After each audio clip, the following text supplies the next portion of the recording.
ये कहानी है एक हारुकी नाम के लड़की की जिसने की जिंदगी भर दुख और धोखे सहे। जब उसकी जिंदगी में इतना कुछ चल रहा होता है तभी उसे कैंसर भी हो जाता है और बेचारा 39 साल की उम्र में ही चल बसता है। हारुकी को ऐसी जिंदगी देने के लिए गॉड भी बहुत ज्यादा पछता रहे होते हैं। मरने के बाद जो हारुकी की सोल होती है वो हेवन में पहुंच चुकी थी और यहाँ पे गॉड हारुकी की सोल से वादा करते हैं कि वो उसे एक नई जिंदगी देंगे और उन्होंने कहा कि वो उसकी कोई भी एक इच्छा को पूरी करेंगी। हारुकी बहुत ज्यादा सिंपल होता है। वो गॉड को कहता है कि मैं एक फार्मर के तौर पर अपनी जिंदगी बिताना चाहता हूँ और जो मेरी ये नई जिंदगी होगी मैं शांति से इसे बिताना चाहता हूँ जहाँ पे कोई भी लोग मेरे आसपास ना हो। गॉड ने हारुकी की बात को मान लिया होता है पर मगर जो हारुकी की रिक्वेस्ट थी गॉड को अभी भी कम लग रही होती है तो गॉड हारुकी को सबसे ज्यादा ताकतवर टूल देते हैं जिसका नाम ऑलमाइटी फार्मिंग टूल होता है और गॉड हारुकी की सोल को अपनी लाठी से टच करते हैं और उसे उसी जगह भेज देते हैं जहाँ पे उसकी जाने की इच्छा थी। अब हारुकी का नया जन्म हो चुका था। अब वो धीरे धीरे करके अपनी आंखों को खोल रहा होता है। हारुकी अपनी आंखों को खोलता है और नोटिस करता है कि अब जो उसका शरीर है बहुत ज्यादा अच्छे से मूव कर रहा है। वो जैसे चाहे अपनी बॉडी को वैसे मूव कर पा रहा होता है लेकिन पिछले लाइफ में वो काफी सालों से सिर्फ एक बेड में पड़ा था और वो वहाँ से उठ भी नहीं पा रहा था। लेकिन अब हारुकी बहुत ज्यादा अच्छा फील कर रहा होता है। उसे लगता है कि मेरे आसपास कुछ भी नहीं है बस ये बड़े विशाल पेड़ के अलावा। दरअसल हारुकी ने गॉड को कहा था कि उसकी इच्छा है कि उसका जन्म वहाँ पर हो जहाँ पे कोई भी सिविलाइजेशन ना हो। लेकिन बेचारे हारुकी का मतलब ये नहीं था कि वो अकेला पड़ जाए और उसके आसपास कोई हो ही ना। हारुकी के कपड़े पूरी तरीके से फार्मर जैसे होते हैं और उसे याद आता है कि गॉड ने उसे ऑलमाइटी टूल दिया था। हारुकी अपने टूल को बाहर निकालता है और जमीन को उपजाऊ बनाने के लिए उसमें वो हल चलाना शुरू करता है। काफी देर तक हल चलाने के बाद भी हारुकी को थकान महसूस नहीं हो रही होती और दरअसल वहाँ की मिट्टी भी बहुत ज्यादा उपजाऊ होती है। हारुकी कहता है यहाँ पे जो फसल है वो काफी ज्यादा अच्छी होने वाली है। लेकिन एक जरूरी बात, अभी हारुकी के पास कोई भी घर नहीं है और ध्यान से सुनने पर उसके चारों ओर बहुत ज्यादा जंगली मॉन्स्टर्स होते हैं। इस बात को मद्देनजर रखते हुए हारुकी पूरे जंगल की तलाश लेने लग जाता है और एक ऐसी जगह ढूंढ रहा था जहाँ पे वो अपनी फार्मिंग करना शुरू कर सके और उधर ही अपना एक घर बना ले। हारुकी काफी देर तक जंगल को एक्सप्लोर करता है और इन द एंड उसे एक काफी बड़ा पेड़ दिखाई देता है जिससे कि वो अपना घर बना सके। लेकिन हारुकी के सामने एक और प्रॉब्लम आ जाती है। उसने पूरे जंगल को एक्सप्लोर करा पर मगर ना ही उसे एक नदी दिखी ना ही कोई तालाब। अब हारुकी को अपना जीवन जीने के लिए पानी की तो बहुत ज्यादा सख्त जरूरत थी तो वो डिसाइड करता है कि वो खुद से एक कुएं को खोद लेगा और वो तब तक जमीन को खोदता है जब तक उसे पानी नहीं मिल जाता। अब हारुकी को पानी का सोर्स मिल चुका था तो वो जमीन को साफ करने पे लग जाता है लेकिन एक पेड़ उसके बीच में आ रहा था जो उसकी खेती में बाधा बन सकता था। तो हारुकी डिसाइड करता है कि वो अपनी पिछली लाइफ की नॉलेज के साथ इस पेड़ को काट देगा। लेकिन वो ये देख हैरान हो चुका था कि ऑलमाइटी टूल के साथ उसने एक ही अटैक में पेड़ को काट दिया लेकिन वो बार बार बचा इसी कारण क्योंकि वो पेड़ हारुका के ऊपर गिर जाता अगर वो सही टाइम पे वहाँ से हटाना होता। तो हारुका तभी सोचता है कि अब उसे अपने खाने के लिए कुछ खाने की चीजें भी इकट्ठा कर लेनी चाहिए लेकिन उसे तभी पता चलता है इतना काम करने के बावजूद भी उसे बिल्कुल भी भूख नहीं लगी होती। शायद ये गॉड ने जो उसे बॉडी गिफ्ट करी है ये उसका नतीजा है। अब हारुकी ऑलमाइटी टूल से सभी लकड़ियों को शेप में काटने लगता है। वो उसके घर बनाने के काम में आने वाली थी। गॉड का दिया हुआ ये टूल हारुकी के मुताबिक सोचे हुए हर एक टूल में कन्वर्ट हो जाता सिवाय कोई हाईटेक टूल के। अब यहाँ पे हारुकी ने काफी सारी लकड़ियों को इकट्ठा कर लिया था पर मगर अब वो घर बनाए तो बनाए कैसे क्योंकि घर बनाने के लिए उसे लकड़ियों के साथ साथ केलों की भी जरूरत पड़ेगी। हारुकी ने तभी देखा कि शाम हो चुकी है अब थोड़ी देर में ही अंधेरा भी हो जाएगा तो उसे जल्द से जल्द आग की जरूरत होगी नहीं तो सारी रात उसे अंधेरे में रहना होगा। पर मगर आग जलाने के लिए उसके पास माचिस नहीं थी। वो अपने ऑलमाइटी टूल को माचिस में बदल तो लेता पर मगर उसे डर था कहीं माचिस के खत्म होते ही उसका ऑलमाइटी टूल भी खत्म ना हो जाए। हारुकी ने दिमाग लगाया और अपने ऑलमाइटी टूल को मैग्नीफाइंग ग्लास में कन्वर्ट कर दिया। उसने सोचा कि वो सूरज की किरणों से आग को जला सकता है मैग्नीफाइंग ग्लास के थ्रू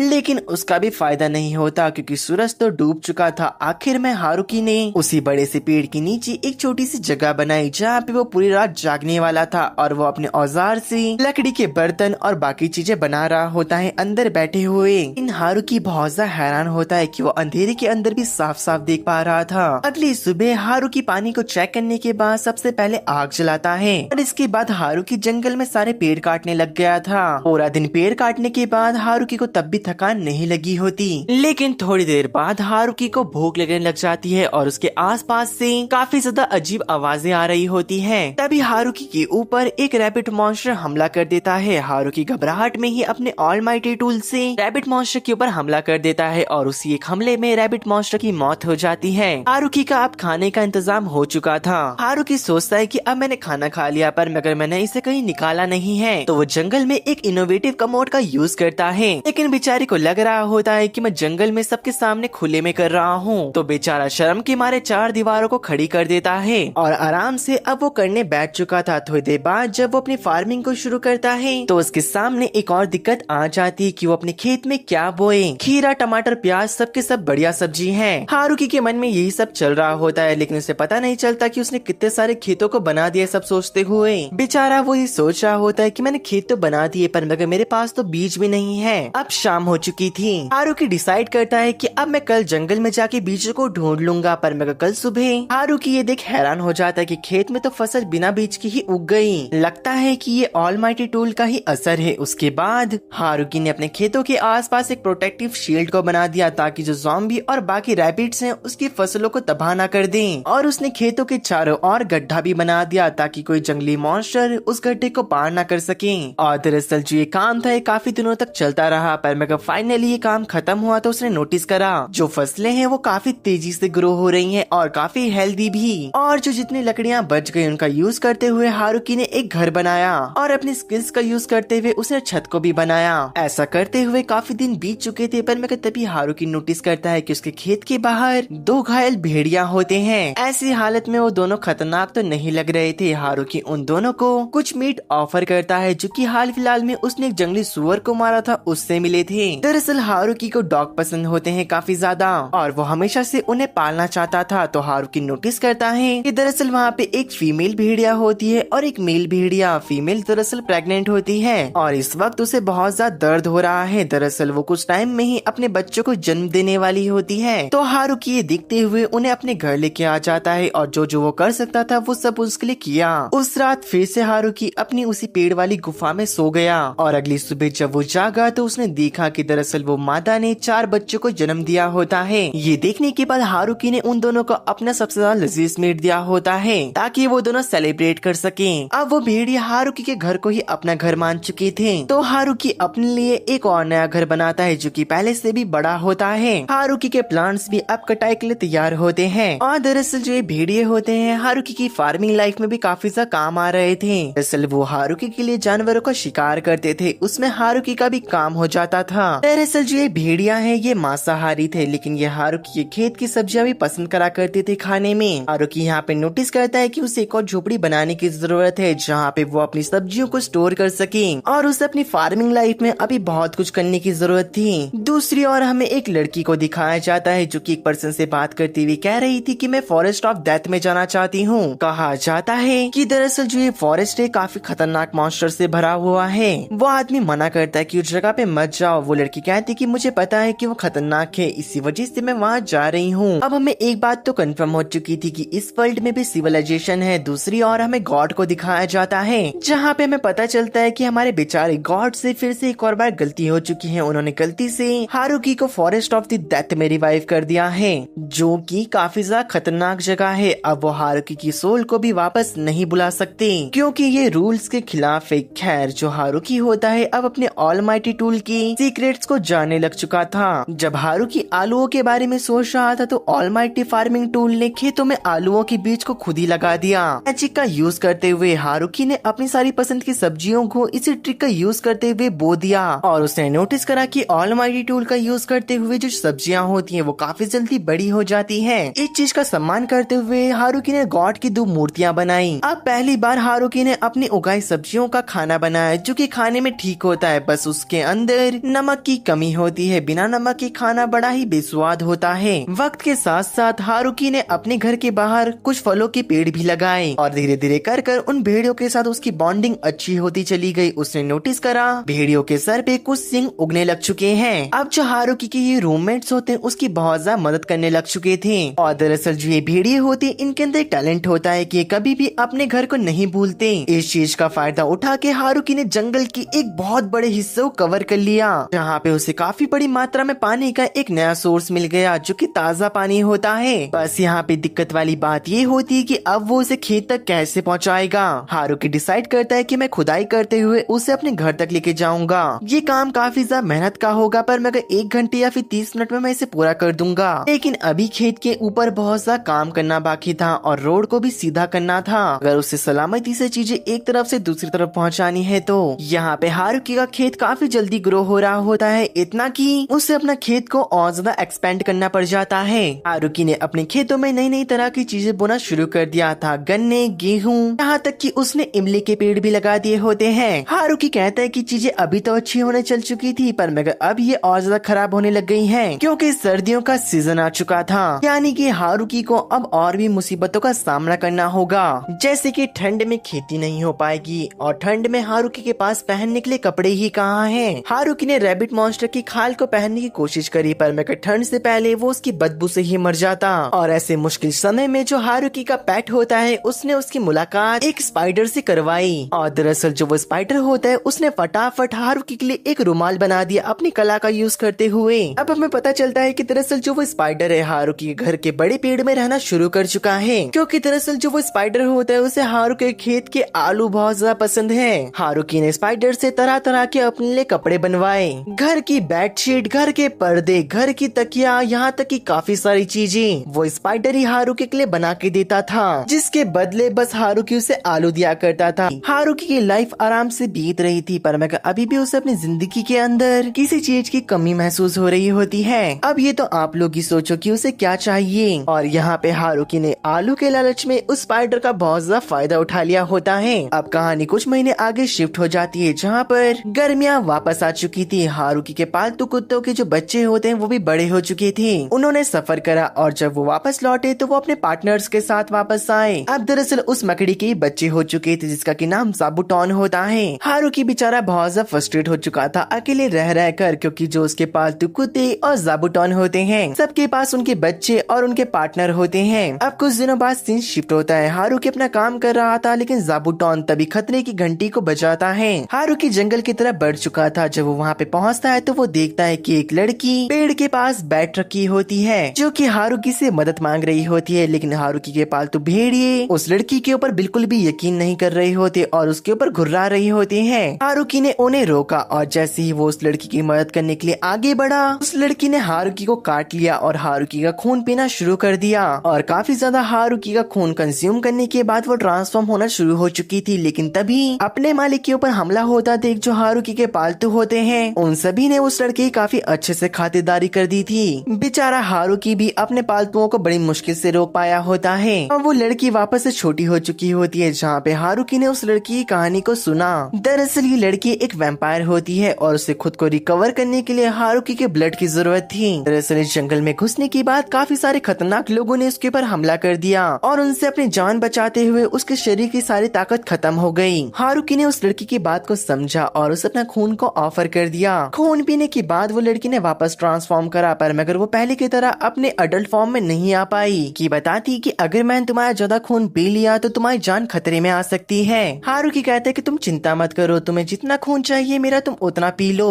दरअसल अभी थोड़ी देर पहले जब हारुकी का इस लड़की ने खून को पिया था, तब हारुकी को बिल्कुल भी कुछ महसूस नहीं हुआ। शायद गॉड ने जो हारुकी को हेल्दी बॉडी दी है ये उसकी वजह से हुआ है। अब थोड़ी देर बाद हारुकी उस लड़की को अपने घर लेके आता है। इतने बड़े जंगल के बीच में इतना सुंदर खेत देखकर वो लड़की बहुत ज्यादा खुश हो जाती है। वो लड़की हारुकी के खेत की सब्जियां ट्राई करती है और उस लड़की को वो सब्जी बहुत ज्यादा टेस्टी लगती है। वो कहती कि मैंने आज से पहले इतनी टेस्टी सब्जी कभी नहीं खाई। ये सुन के हारुकी को बहुत ज्यादा अच्छा लगता है, क्योंकि ये पहली बार था कि इस दुनिया और दूसरी दुनिया में हारुकी की पहली बार किसी ने तारीफ करी होती है। अब वो दोनों साथ में बहुत ज्यादा टाइम बिताते हैं और वो लड़की को भी हारुकी के साथ काफी ज्यादा अच्छा लगता है। लेकिन हारुकी हैरान तब होता है जब वो लू को देखता है कि वो मैजिक यूज कर सकती है। हारुकी पूछता है कि आखिरकार तुम क्या नोट कर रही हो। लू बताती है कि दरअसल मैं कुछ प्लांट्स के ऊपर रिसर्च कर रही हूँ, इसी वजह से मैं the forest of the death में आई थी और कुछ नोबल्स ने मेरे को देख लिया और उनसे लड़ाई करते हुए और बचते हुए, उस वजह से मेरी वैसी हालत हो गई थी। लू कहती है कि वैसे तुम भी तो मैजिक का यूज करते हो, जो तुम्हारा हथियार है वो रेयर आइटम से कम नहीं। जो आज का दिन था वो काफी ज्यादा मजेदार था और दोनों के लिए सरप्राइजिंग भरा, पर मैं अब यहाँ से लू को जाना होगा। ये सुनने के बाद हारुकी को बुरा लगता है और वो सोचता है कि अगर आज उसने कुछ नहीं कहा तो वो हमेशा की तरह फिर से अकेला पड़ जाएगा। हारुकी लू से कहते कि प्लीज यहाँ पे रुक जा। लू मान जाती है और कहती कि मैं कुछ दिन यहाँ पे रुक सकती हूँ अपनी रिसर्च के लिए। लेकिन हारुकी कहता कहते कि कुछ दिन नहीं, हमेशा तुम मेरे साथ रहो यहीं पर। एकदम से हारुकी के मुंह से सारी बातें सुनने के बाद लू शर्माने लग जाती है और कहती कि पर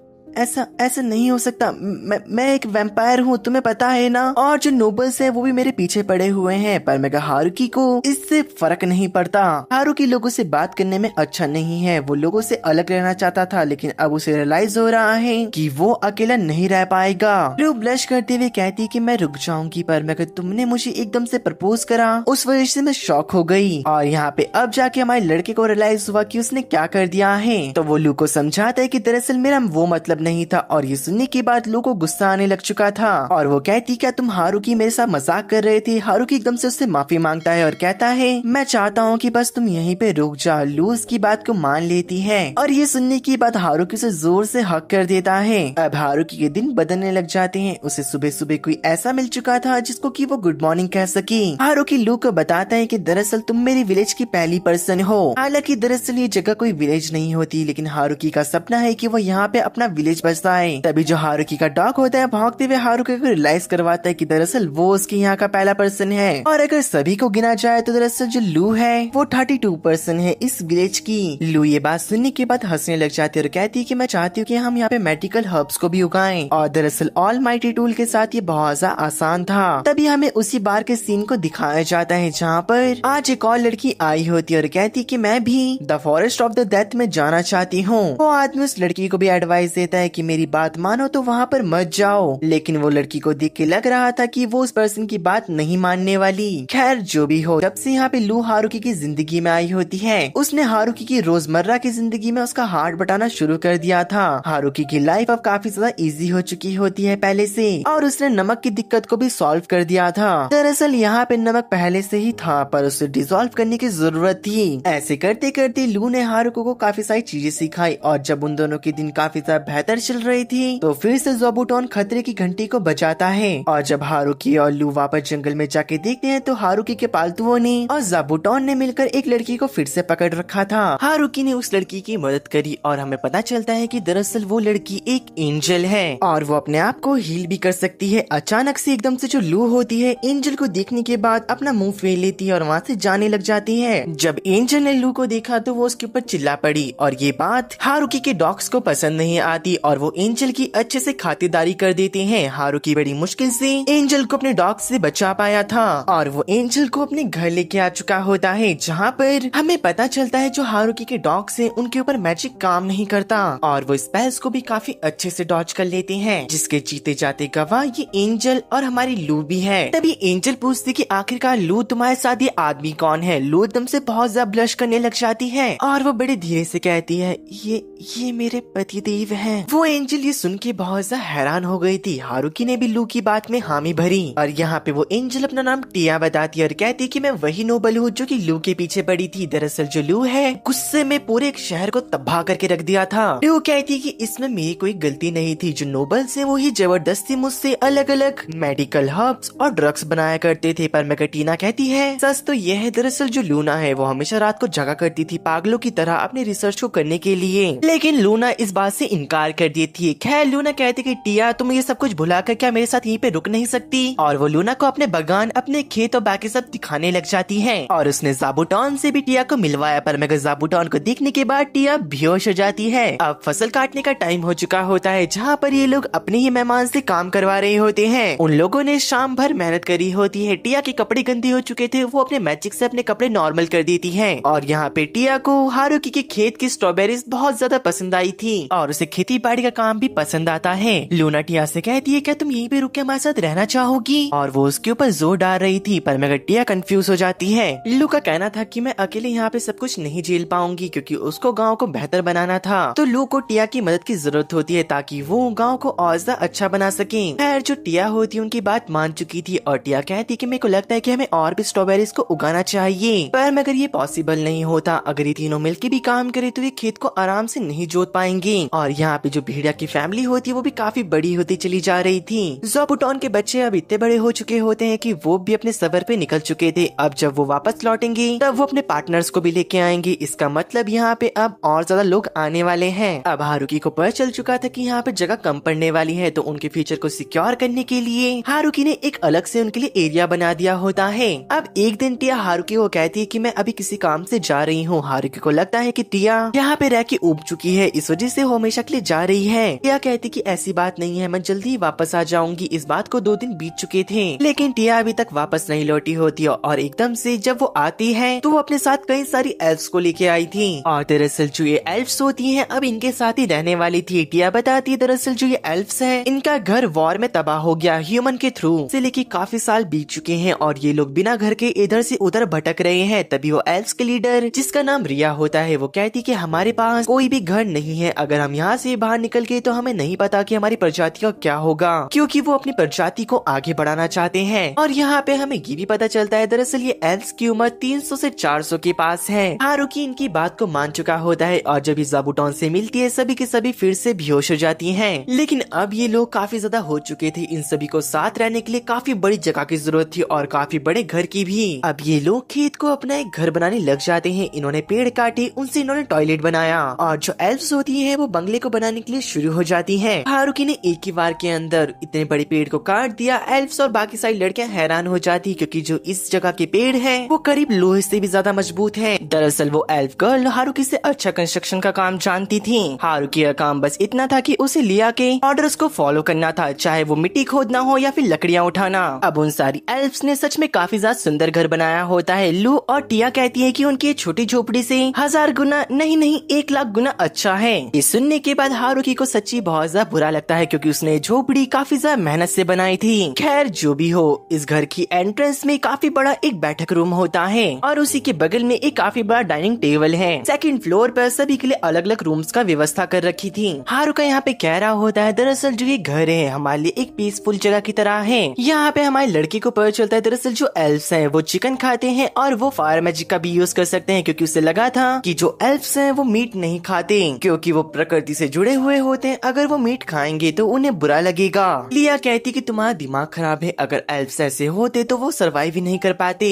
तभी लिया कहती कि हम तुम्हारे लोहार का भी काम कर सकते हैं। यहाँ पे हमारी लड़की को लगा था दरअसल जो ये काम है डॉर्फ करा करते होंगे। लिया बताती कि डॉर्फ भी इस वर्ल्ड में एग्जिस्ट करते हैं, पर मगर हमारी उम्र 300 से 400 साल है, तो इस वजह से हमने ये काम भी सीख लिया। अब कुछ देर बाद उन एल्फ्स ने एक भट्टी को तैयार करा और एक कढ़ाई बना के और हारुकी को पकड़ा दिया। यहाँ पर हारुकी कहता है कि मेरे को नहीं लगा था कि तुम ये काम कर पाओगी। लिया बताती है समय के साथ साथ सब लोग कुछ न कुछ सीख जाते हैं। अगर तुम्हारे पास तुम्हारा घर ना हो तो उसके बावजूद तुम्हें बाहर की दुनिया के बारे में बहुत कुछ पता चलता है, जिससे कि तुम्हारा एक्सपीरियंस बढ़ जाता है। रिया कहती है कि हम कुछ भी कर सकते हैं सिवाय सेटल होना और रिप्रोड्यूस करना। तभी हमारा लड़का कहते कि इसकी चिंता मत करो, ये तो मैं संभाल लूंगा। अब तुम लोग गलत मत समझना, हारुकी का मतलब ये था कि वो उन्हें सेटल कर देगा दूसरी चीज के ऊपर, तो उसका भी बस नहीं चलता। धीरे धीरे करके हारुकी लोगों ने ब्रेड बनाना भी सीख लिया होता है, लेकिन हारुकी के दिमाग में एक बात आती है कि अब उसे गेहूं की फसल बढ़ा देनी चाहिए। लेकिन सडनली वो कहता है कि लू क्या इस जगह का कोई मालिक है? लू कहती कि इस जगह का कोई मालिक नहीं है, तो टेक्निकली जो ये जगह है वो डीमन किंग को बिलोंग करती है। लू की ऐसी बात सुनने के बाद हारुकी एकदम से घबरा चुका होता है। लू कहती कि हारुकी जब तुम यहाँ पर आए क्या तुम्हारी किसी ने मदद कर दी है सब कुछ बनाने में या फिर इसको फैलाने में? हारुकी कहते कि नहीं, ये सब मैंने करा है। ये बात सुन के तो लू हारुकी का हाथ पकड़ लेती है और कहती कि चिंता मत करो, तुम इस जगह के मालिक हो। शाम को वो तीनों लड़कियां हारुकी के बारे में बात कर रही होती है। वो कह रही होती कि हारुकी थोड़ा सा अजीब सा है, उसने यहाँ पे डीमन वुल्फ और डीमन स्पाइडर को टीम कर रखा है, सच में काफी ज्यादा कमाल का है। तभी हमें हारुकी को दिखाया जाता है जिसके दिमाग में सडनली ने की बात आ जाती है। वो सोच रहा होता है कि झरने के पानी को मैं अपने खेतों में कैसे लेके आऊँ। अगले दिन वो झरने की तरफ निकल ही रहा होता है, तभी ज़ाबुटोन कहता है क्या है ये, मुझे जंगल में मिला। ज़ाबुटोन क्या तुम इसे खाने वाले हो? नहीं, क्या तुम पागल हो चुके हो, मैं इसे क्यों खाऊंगा? माकुटोस बी को देखता है, दरअसल वो क्वीन बी होती है। दरअसल वो बहुत ज्यादा परेशानी में होती है। माकुटोस की परेशानी को समझ के लिए उसके लिए भी एक घर बनाता है और केवल 10 दिनों के अंदर वहाँ पे बहुत बड़ा मधुमक्खी का छत्ता बन चुका होता है, जहाँ पे हारुकी के लिए अब शहद का ही बंदोबस्त हो जाता है। हारुकी को मधुमक्खियों के लिए भी बहुत ज्यादा चिंता हो रही होती है। वो कहता है कि अब मैं मधुमक्खियों के लिए भी यहाँ पे फूलों का बगीचा बनाया रहता हूँ ताकि इन्हें काफी दूर ना जाना पड़े शहद लेने। टिया उसके पास आती है लेकिन इतना बड़ा मधुमक्खी का छत्ता देख वो डर के मारे भाग जाती है बिना कुछ बोले। इस 10 दिनों के अंदर अंदर जो हारुकी होता है उसने काफी गहरा कुआं खोद दिया होता है। हारुकी ने ऑलमाइटी टूल का यूज करके उस कुएं को काफी ज्यादा मजबूत बना दिया होता है और जो उसका प्लान था रहने के साफ पानी को कुएं में लेके आना, उसने ये सारा प्लान लिया को भी बता दिया था। हारुकी पहले तो सोच रहा था कि वो जो सारा रास्ता होगा पानी का उसे पत्थर से बनाएगा, पर मगर लिया बताती कि जंगल में इतने सारे पत्थर मिलना वो काफी ज्यादा रेयर होगा और अगर हम लकड़ियों का यूज करेंगे तो पानी की लीकेज की प्रॉब्लम बहुत ज्यादा बढ़ जाएगी। सारी चीजें सुनने के बाद हारुकी के दिमाग में एक आइडिया आता है जहाँ पे उसने मिट्टी को ऐसा स्ट्रक्चर दिया जो कि कंक्रीट से भी ज्यादा मजबूत था। हारुकी की मेहनत और ऑलमाइटी टूल के साथ और एल्फ्स के दिमाग के साथ जो ये काम था उन्होंने बहुत जल्दी ही निपटा लिया और अब इन सभी की रोज कुएं के पास से पानी लेके आने की समस्या भी दूर हो चुकी थी। झरने के साथ साथ इनके पास काफी सारी मछलियाँ भी आ रही होती हैं, लेकिन अचानक काफी बड़ी मछली वहाँ पे आ जाती है और हारुकी के ऊपर हमला कर देती है। लेकिन घबराहट में हारुकी ने ऑलमाइटी टूल का यूज करके उस मछली के 3 पीस कर दिए होते हैं। अब वो उसे पका रहा था लेकिन जो ये मछली है the forest of the death में से है। इसको लेके लू और टिया थोड़ी चिंता में थी। हारुकी उन्हें टेस्ट करने के लिए कहता है तो वो दोनों कहती है कि पहले तुम ही ट्राई करो। हारुकी तो मस्त करके खा रहा था और जब वो दोनों भी इसे टेस्ट करती है उन्हें भी ये काफी ज्यादा पसंद आती है। एल्फ से कहती है कि हमें भी टेस्ट करना है क्योंकि अब इन लोग के पास अच्छी खासी पानी की सप्लाई थी। तो ये लोग डिसाइड करते हैं कि अब ये लोग चावल की खेती करना शुरू करेंगे। यहाँ के लोग को चावल और चावल की खेती के बारे में बिल्कुल भी नहीं पता होता। हारुकी उन सभी को बताता है कि चावल क्या होते हैं और वो सभी लोग चावल को बोना शुरू करते हैं और ऑलमाइटी टूल की वजह से जो चावल की फसल होती है बहुत ज्यादा जल्दी बढ़ जाती है। अब वक्त आ चुका होता है चावल की फसल की कटाई का। हारुकी बता ही रहा होता है कि चावल की फसल को कैसे काटा जाता है, लेकिन तुरंत ही जो एल्फ्स होती है सारे चावल की फसल काट डालती हैं और अब चावल को सुखाने के लिए रख दिया जाता है ताकि उनके अंदर की नमी खत्म हो जाए। हारुकी ने ये सब अपने टीवी में देखा था एक फेमस आइडल को करते हुए। वहीं से हारुकी को इसके बारे में पता चला कि इसकी फसल कैसे की जाती है। चावलों की बालियों को अलग करने के बाद और उसकी सफाई करने के बाद अब चावल तैयार हो चुके होते हैं पकाने के लिए। सब कुछ तैयार हो चुका था, बस अभी ने आग की जरूरत थी। लू भी जानती थी फायर मैजिक को करना, तो वो तो तैयार हो चुकी थी पूरी की पूरी जगह को उड़ाने के लिए। लेकिन लू को समझाया गया कि उन्हें थोड़ी सी ही आग की जरूरत है। चावल तैयार होने के बाद हारुकी किसी को उन्हें खाने नहीं देता क्योंकि वो सभी के लिए राइस बॉल बना रहा था। सभी लोग पहली बार चावल को खा रहे होते हैं और वो उन्हें बहुत ज्यादा पसंद आता है, लेकिन हारुकी के लिए श्री सुदामा का लाया हुआ कृष्ण भगवान के लिए एक चावल का दाना बचता है क्योंकि बाकी के सारे एल्फ्स खा चुकी होती हैं। अब हम देखते हैं कि ये रोजाना बहुत ज्यादा मेहनत करा करते हैं, लेकिन हारुकी नोटिस करता है जो एल्फ्स और बाकी लोग हैं वो अपने कपड़ों और अपने आप को मैजिक के थ्रू साफ कर लेते हैं। पर मगर हमारे हारुकी का क्या? दरअसल यहाँ पे नहाने के लिए बाथरूम नहीं होता, तो हारुकी डिसाइड करता है कि अब वो लोग बाथरूम बनाएंगे। हारुकी के कहने पर एल्फ्स वैसा ही बाथरूम बनाते हैं जैसा कि वो चाहता था। उन लोगों ने पानी को गर्म करने का इंतजाम करा और पानी कैसे आएगा उसका भी, और उसके बाद उन लोगों ने बहुत बड़ा बाथटब बनाया। लेकिन अब एक बहुत बड़ी दिक्कत उनके सामने आ चुकी थी कि बाथरूम का गंदा पानी कहाँ पे छोड़ा जाए क्योंकि वो नदी पे इस पानी को नहीं छोड़ सकते थे। इसका जवाब टिया के पास होता है और वो हारुकी को स्लाइम्स के बारे में बताती है। दरअसल स्लाइम्स ऐसे मॉन्स्टर होते हैं जो कि गंदगी को खाते हैं और सारी जगह को साफ करके रखते हैं। एक तरह से ये मान लो कि वो प्रकृति के साथ चलते हैं। लेकिन बेचारे हारुकी ने स्लाइम्स के बारे में अपनी दुनिया में कुछ और ही सुना था कि देखने में स्लाइम्स नॉर्मल होते हैं पर मगर वो काफी ज्यादा खतरनाक होते हैं। वो ज्यादातर नए एडवेंचर्स का अपना शिकार बनाते हैं और ज्यादातर जो नए एडवेंचर होते हैं वो स्लाइम की वजह से ही मारे जाते हैं। ये सब हारुकी ने अपनी दुनिया में सुना था। टिया कहती कि ऐसी बात नहीं है, तुमने गलत किताब को पढ़ा होगा। टिया की बात सुनने के बाद हारुकी ने कुछ स्लाइम्स को अपने कुएं में डाल दिया होता है, लेकिन टिया का दिमाग तो कहीं और ही चल रहा था। उसने कुछ स्लाइम्स को बाथरूम के अंदर डाल दिया होता है। अब हमारा पानी भी गर्म हो चुका होता है। हारुकी सभी को सिखा रहा था कि कैसे नहाया जाता है, पर मगर हारुकी की बोली बात किसी को भी समझ नहीं आ रही होती। सभी लोग कहते कि हमें प्रैक्टिकल होते हुए देखना है। हारुकी अब उन्हें बताता है कि कपड़े ऐसे उतारे जाते हैं, पानी ऐसे डाला जाता है और खुद को ऐसे पोंछा जाता है। खुद के शरीर को साफ करने के बाद पानी के अंदर ऐसे नहाया जाता है। लड़कियां तो बहुत ज्यादा एक्साइटेड हो चुकी होती हैं और उन्होंने पानी के अंदर हारुकी के साथ ही डुबकी मार दी थी और उनमें से किसी ने हारुकी को बाहर जाने नहीं दिया था। हारुकी शर्माने लग चुका था। वो कहता है मुझे लगता है कि मुझे अलग से बाथरूम बनाना पड़ेगा अपने लिए, लेकिन सभी लड़कियां मना करते हुए कहती कि तुम ऐसा नहीं करोगे, हम लड़कियां भी लड़कों के बराबर हैं, तो लड़कों को स्पेशल ट्रीट नहीं करा जाएगा। हारुकी कहते हैं कि जैसे तुम लोग की इच्छा हो। अगले दिन हमें पता चलता है हारुकी का पेट डॉग डॉग काफी सारी लड़कियों को लेके आ चुका था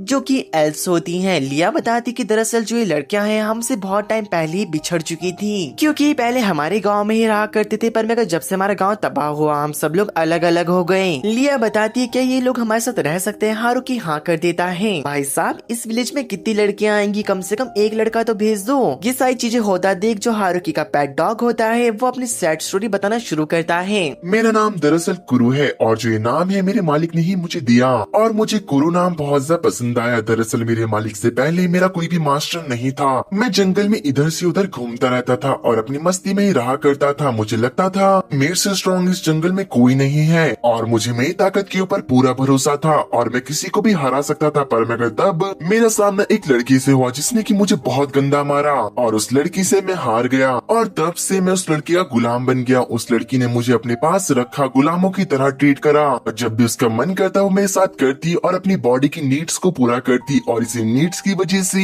वो एक दिन प्रेग्नेंट हो गई। लगता है कि उसने मुझे हल्के में ले लिया होगा, उसे नहीं पता था कि मैं भी एक मर्द हूँ। लेकिन एक और ऐसा दिन आया जब हम दोनों का ही घमंड टूटा। एक मॉन्स्टर बियर ने हम दोनों को बहुत मारा और उस बियर ने हमें इतना मारा कि उसे हमारे ऊपर शर्म आ गई और उसने हमें जिंदा छोड़ के जाना ही सही समझा। और इसी बीच में जब हमें गुस्सा आ रहा था तभी हमारी मुलाकात एक गधे से हुई। उसकी शक्ल ही ऐसी थी कि किसी को भी देख के गुस्सा आ जाए और मुझे भी उसके ऊपर बहुत गुस्सा आ रहा था। लेकिन मैं उसके वेपन से बहुत ज्यादा खतरनाक मैजिक को सेंस कर पा रहा था। वक्त के साथ साथ हमने देखा कि वो जो पर्सन है अपने दम पर ही काफी खतरनाक मॉन्स्टर को मार सकता है। तब से हम लोग इनके वफादार हैं क्योंकि हमने देखा कि इनके अंदर वो पोटेंशियल है जिससे कि ये पर्सन हमारा मालिक कहलाने के लायक हो सकता है। लेकिन एक सच ये भी है कि मैंने अपने मालिक को आज तक नहीं बताया कि मैं बहुत ज्यादा खतरनाक हूँ। हमारी जो स्पीशीज है उन्हें इन्फर्नो वुल्फ कहा जाता है। यही दूसरी ओर उनका नया घर बन के तैयार हो चुका होता है जो कि काफी ज्यादा सुंदर और बड़ा था और दरअसल जो ये घर है सभी की पसंद को ध्यान में रखते हुए बनाया गया था।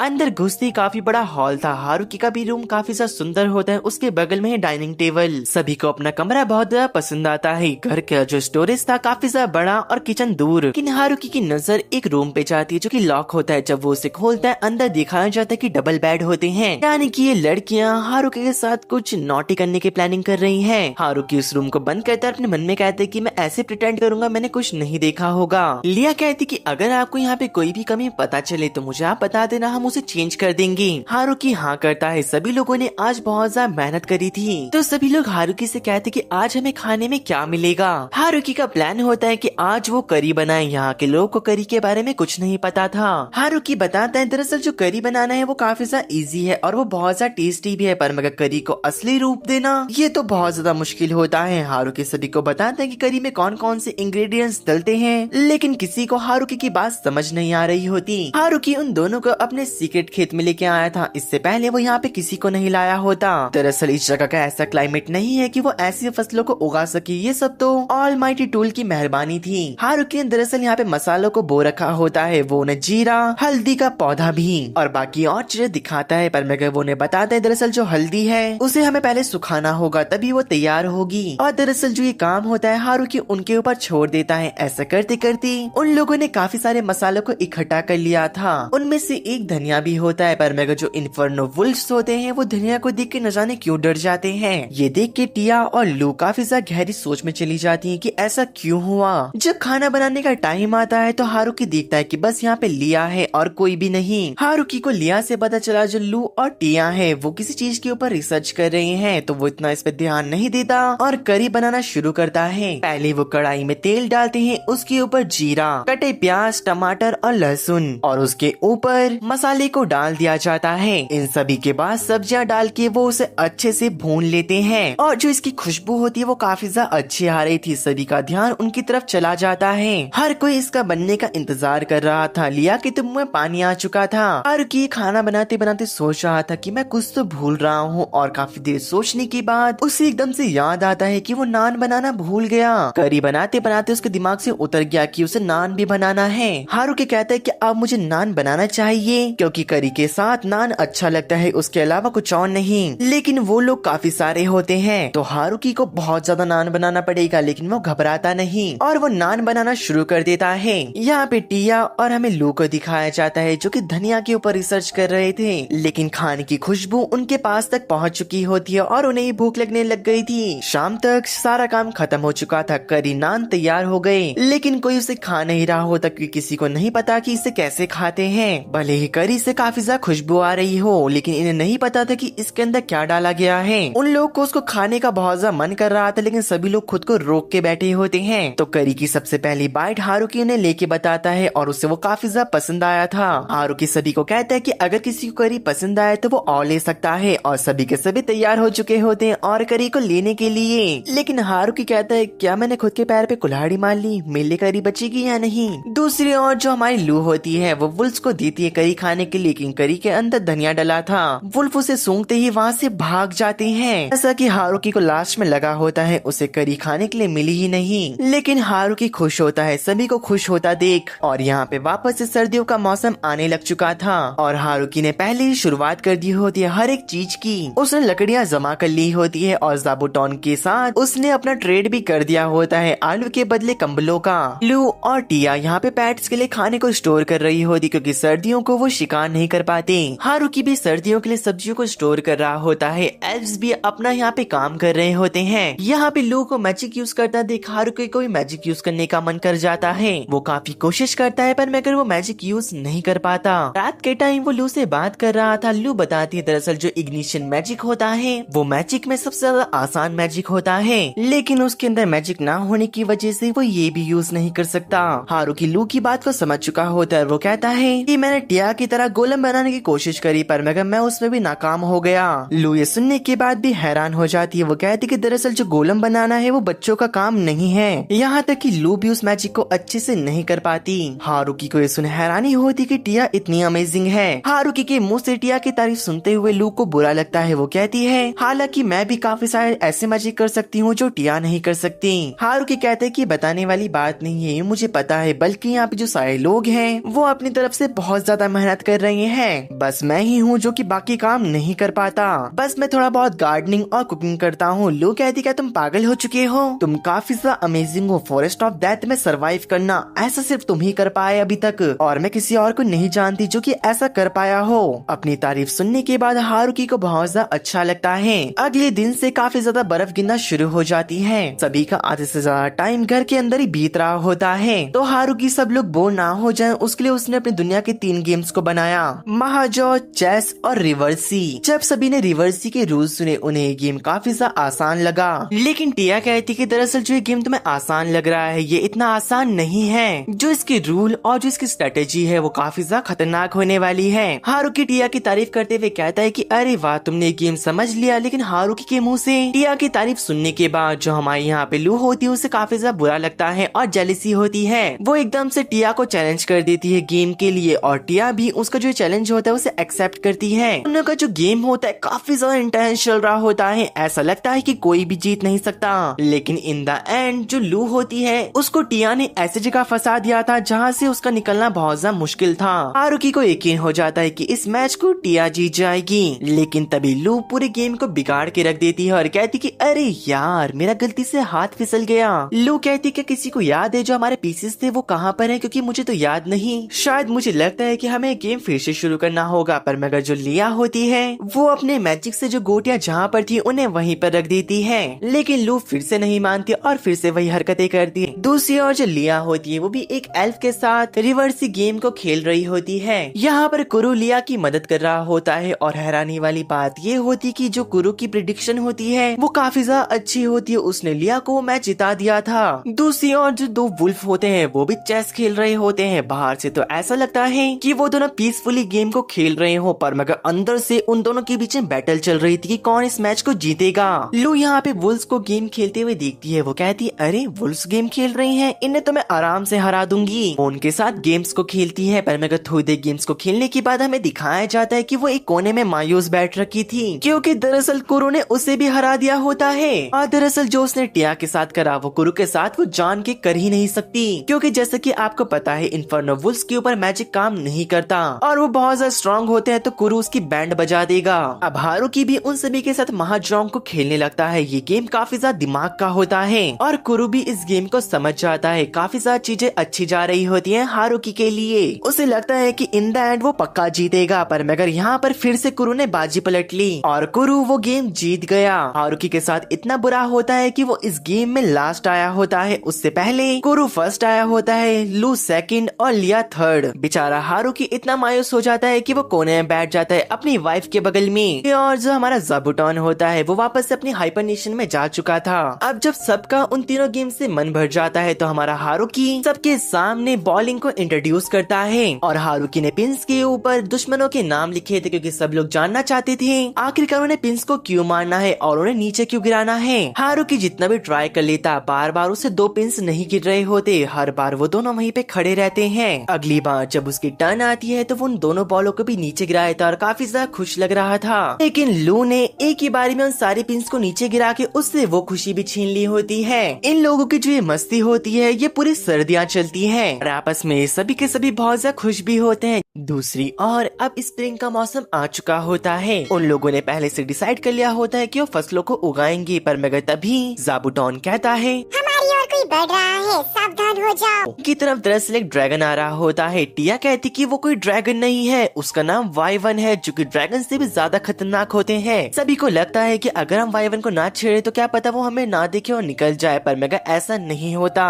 वाइवन उनके विलेज के बाहर आ चुका था और उनके ऊपर तुरंत ही हमला कर देता है। लू और टिया अपना एक बैरियर बनाते हैं और पूरे विलेज को कवर कर लेते हैं, पर मगर उनका बैरियर किसी काम नहीं आता। विलेज में आग लग चुकी होती है। जो सारी एल्फ्स होती हैं वो अपनी फसलों को बचा रहे थे। इससे जो ये वाइवन होते हैं काफी ज्यादा ताकतवर होते हैं। अगर जो लू और टिया है साथ में मिलकर से फाइट करे तब भी वो नहीं जीत पाएंगे और अगर ये लोग भागते हैं अपनी जान बचाने के लिए उसका भी कोई फायदा नहीं होगा। ये वाइवन उन्हें बड़ी आसानी से पकड़ लेगा। अब जो सारी जिम्मेदारी होती है वो हारुकी के कंधे पे आ चुकी थी, पर मगर उसे बहुत ज्यादा गुस्सा आ रहा होता है खुद पर। हारुकी अपने मन ही मन कहता है आखिरकार ऐसे टाइम पे मैं क्या करूं, मुझे कुछ समझ नहीं आ रहा है। और वो अपनी मुट्ठी को जोर से बंद करता है और तभी उसका ऑल माइटी टूल एक्टिवेट हो चुका होता है जो कि एक भाले में कन्वर्ट हो चुका था। हारुकी कहता है क्या भाला, पर मगर ये सब सोचने का अब समय नहीं होता। तुरंत ही हारुकी उस वाइवन के ऊपर अपने भाले से हमला करता है। वो वाइवन अपने सामने 3 शील्ड को लेके आ चुका था जो कि काफी ज्यादा ताकतवर होती है, पर मगर हारुकी का वेपन उन तीनों शील्ड को तोड़ते हुए वाइवन के जा लगता है और उसके पंख डिस्ट्रॉय हो चुका था।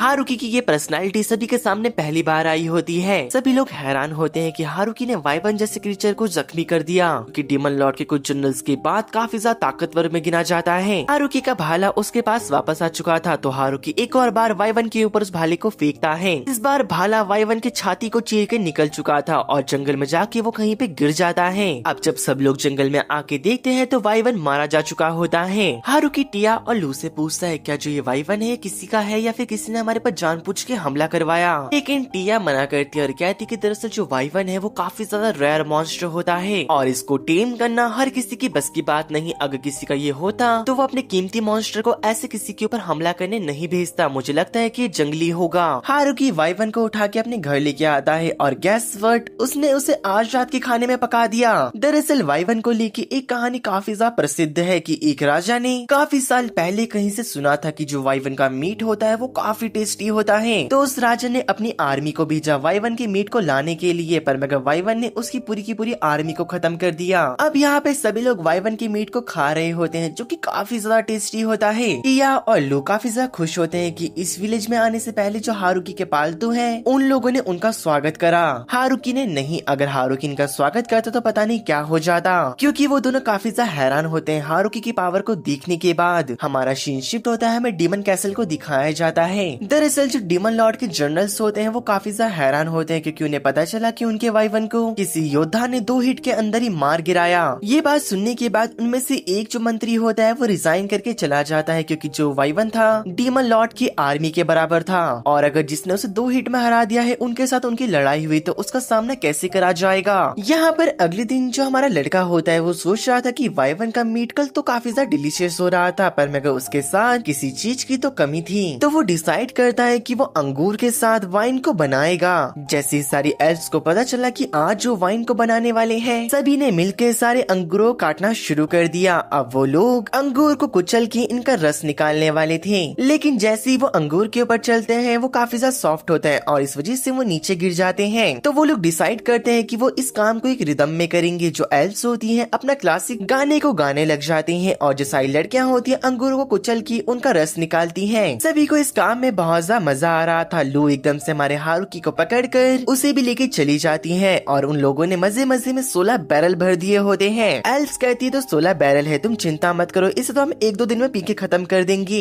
इस बात से एक चीज कंफर्म हो जाती है, जो ये एल्फ्स हैं 1 नंबर की बेवड़ी है। हारुकी को चिंता हो रही होती है कहीं इतना भी इनके लिए कम ना पड़ जाए। हमारा सीन शिफ्ट होता है, हमें गॉड को दिखाया जाता है जो कि अपने घुटने में बैठ रखे होते हैं और गॉडेस ऑफ एग्रीकल्चर से माफी मांग रहे थे। गाइस मैं आपको एक बात क्लियर कर दूं, दरअसल जो गॉड है वो गॉडेस ऑफ एग्रीकल्चर के फादर है। यहाँ पे गॉडेस गॉड से काफी ज्यादा गुस्सा होती क्योंकि उन्होंने एक मासूम सी सोल को इतने खतरनाक जंगल में भेज दिया। गॉड कहते हैं कि तुम चिंता मत करो, जरा उन्हें देखो तो वो कितना खुश है। लेकिन गॉडेस ऑफ एग्रीकल्चर का गुस्सा शांत होने का नाम नहीं लेता। एक तो गॉड ने हारुकी को इतने खतरनाक जंगल में भेज दिया, ऊपर से उसे इतना ताकतवर वेपन दे दिया है जो कि ग्रिम वेपन का डुप्लीकेट है और दरअसल जो वेपन है अपने ही यूजर की उम्र को छीन लेता है उससे। गॉड सफाई देते हुए कहते हैं कि मैंने हारुकी को एक काफी ज्यादा हेल्दी बॉडी दी है और ऊपर से उसे इंस्टेंट हीलिंग की एबिलिटी भी दी है, उसे कुछ नहीं होगा। पर मगर गॉडेस ऑफ एग्रीकल्चर कहती है एक गॉड होकर इतनी सारी गलतियाँ। गॉडेस को बहुत ज्यादा गुस्सा इसलिए आता है क्योंकि हारुकी ने उनकी मूर्ति एक बूढ़े के तौर पर बनाई थी। गॉडेस ऑफ एग्रीकल्चर अपने फादर को सजा देती है और कहती है कि 3 सालों तक आप अपने पैरों में ही बैठे रहोगी। हमारा सीन प्रेजेंट में शिफ्ट होता है।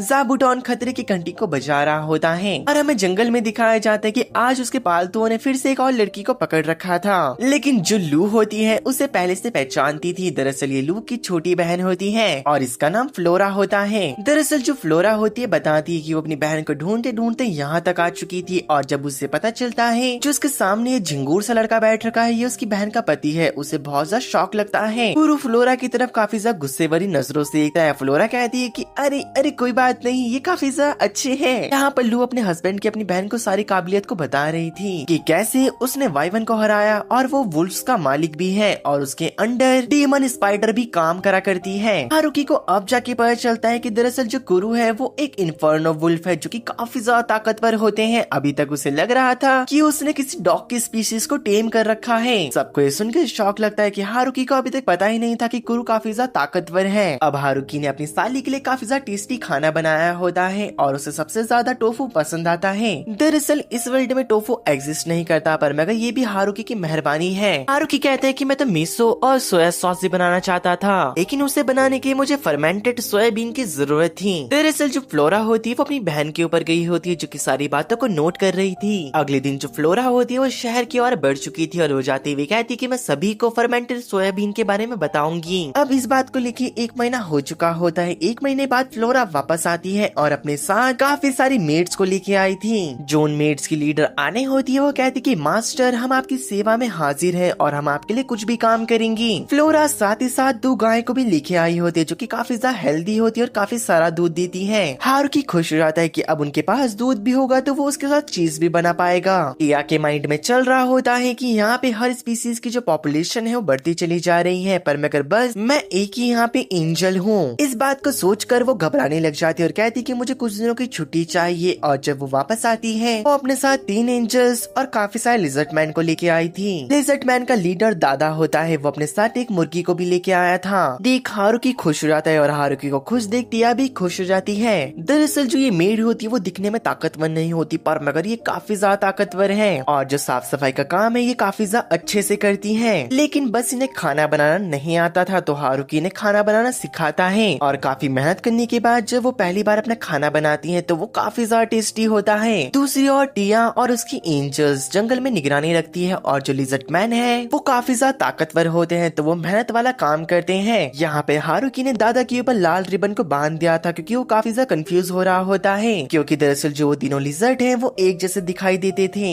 लिया हारुकी के पास आती और बताती कि जो बची हुई एल्फ्स गर्ल थी मैंने उन्हें ढूंढ लिया और मैं उन्हें भी लेके आ चुकी हूँ पर मगर हारुकी देखता है इनमें एक भी लड़का नहीं होता। जो लिया होती निराश होते बताती कि दरअसल कोई भी लड़का सरवाइव नहीं कर पाया। हारुकी डिसाइड करता है कि वो उन सभी को रख लेगा और उसी रात हारुकी सारे स्पीसीज के रिप्रेजेंटेटिव को बुलाता है और काफी खुशी से कहता है कि दरअसल अब जो ये जगह है ये सच में एक विलेज बन चुकी है। तो हारुकी कहता है कि कैसा रहेगा कि अब हम इस जगह का नाम रख दें। सभी लोग कहते हैं कि इस जगह का नाम हारुकी के नाम पे होना चाहिए, पर मगर हारुकी सोचता है कि अगर इस जगह का नाम हारुकी विलेज हो गए तो काफी ज्यादा बेकार लगेगा। तभी ज़ाबुटोन कहता है कि जो दरवाजा है इसे खोलो। और दरवाजे के पीछे वही बड़ा सा पेड़ होता है जहाँ से इस विलेज के बनने की शुरुआत हुई। तो हारुकी डिसाइड करता है कि इस विलेज का नाम द ग्रेट ट्री विलेज होगा। और जो ये बात होती है रात को सभी को बता दी जाती है। सभी लोग काफी ज्यादा खुश होते हैं ये नाम सुनने के बाद। और थोड़ी देर बाद ही सभी लोग हारुकी को द मेयर मेयर करके चिल्लाने लग जाते हैं। हारुकी कहते क्या पहले हमें डिसीजन नहीं लेना चाहिए, पर मगर तभी लोग कहती है कि दरअसल जो ये जॉब है इसके लिए तुम ही बने हो। और सभी लोग बहुत ज्यादा खुश होते हैं हारुकी को मेयर बनाने के बाद। तो हारुकी भी डिसाइड करता है कि वो मेयर बन जाएगा। सभी लोग बहुत ज्यादा इंजॉय कर रहे होती हैं। दूसरी और हारुकी अकेला बैठ रखा था, पर तभी टिया हारुकी को अपने पास बुलाती है और कहने लग जाती कि आखिरकार तुम कहाँ पर खो रखे हो। हारुकी बोलता है दरअसल जो ये सारी चीजें हैं मुझे एक सपने की तरह लग रही है और मैं बहुत ज्यादा खुश हूँ और जो ये सारे लोग हैं अब मैं इनके साथ रहना चाहता हूँ। जो टिया होती है कहती कि हाँ अब से हम लोग साथ रहेंगे और वो दोनों चेयर करते हैं। पर मगर तभी एकदम से लू कहती है क्या तुम दोनों अकेले चेयर कर रहे हो, मुझे भी चेयर करना है। और वो नशे में पूरी तरीके से धुत होती है। अगले दिन यहाँ पे सारी चीजें सेम होती है, बस मगर हमारा हारुकी अब इस विलेज का मेयर बन चुका है, लेकिन उसके डेली रूटीन में कोई भी चेंजेस नहीं आए होते। हारुकी अपने डेली बेसिस में काम कर रहा होता है, लेकिन तभी ज़ाबुटोन खतरे की घंटी को फिर से बजाता है। एक एंजल घबराते हुए हारुकी के पास आते हुए कहती कि सर डिमोनिक किंगडम से आपसे कोई मिलने आया है। अब हमें बताया जाता है कि डिमोनिक किंगडम से एक मैसेंजर आया है जिसका की नाम ब्रिजल होता है, जो कि इस विलेज के मेयर से मिलने आ रखा था, यानी कि हमारे हारुकी से। और वो उसे एक एक्सपेंसिव गिफ्ट देते हुए कहता है कि वो उसके लिए डीमन लॉर्ड की तरफ से एक संदेश को लेके आया है। डीमन लॉर्ड का नाम सुनते ही हारुकी को लू की बात याद आ जाती है उस दिन की। ने बताया था दरअसल जो ये पूरा जंगल है डीमन किंग को बिलोंग करता है। तो हारुकी प्रेडिक्ट करने लग जाता है कि आखिरकार जो ब्रिजल है वो क्या कहना चाहता है। या तो जो ये पर्सन है उससे अभी तक यहाँ पे रहने का टैक्स लेने आया है, या तो जो डीमन लॉर्ड है वो चाहते हैं कि हम ये जंगल को छोड़ के चले जाएं। हारुकी के दिमाग में चलता है कि जो भी मैं फैसला लूंगा मुझे सोच समझ के लेना होगा। और वो टिया और लू की तरफ देखते हैं और वो दोनों स्माइल कर रहे होते हैं भरोसे वाली की उन्हें उसके ऊपर पूरा भरोसा है।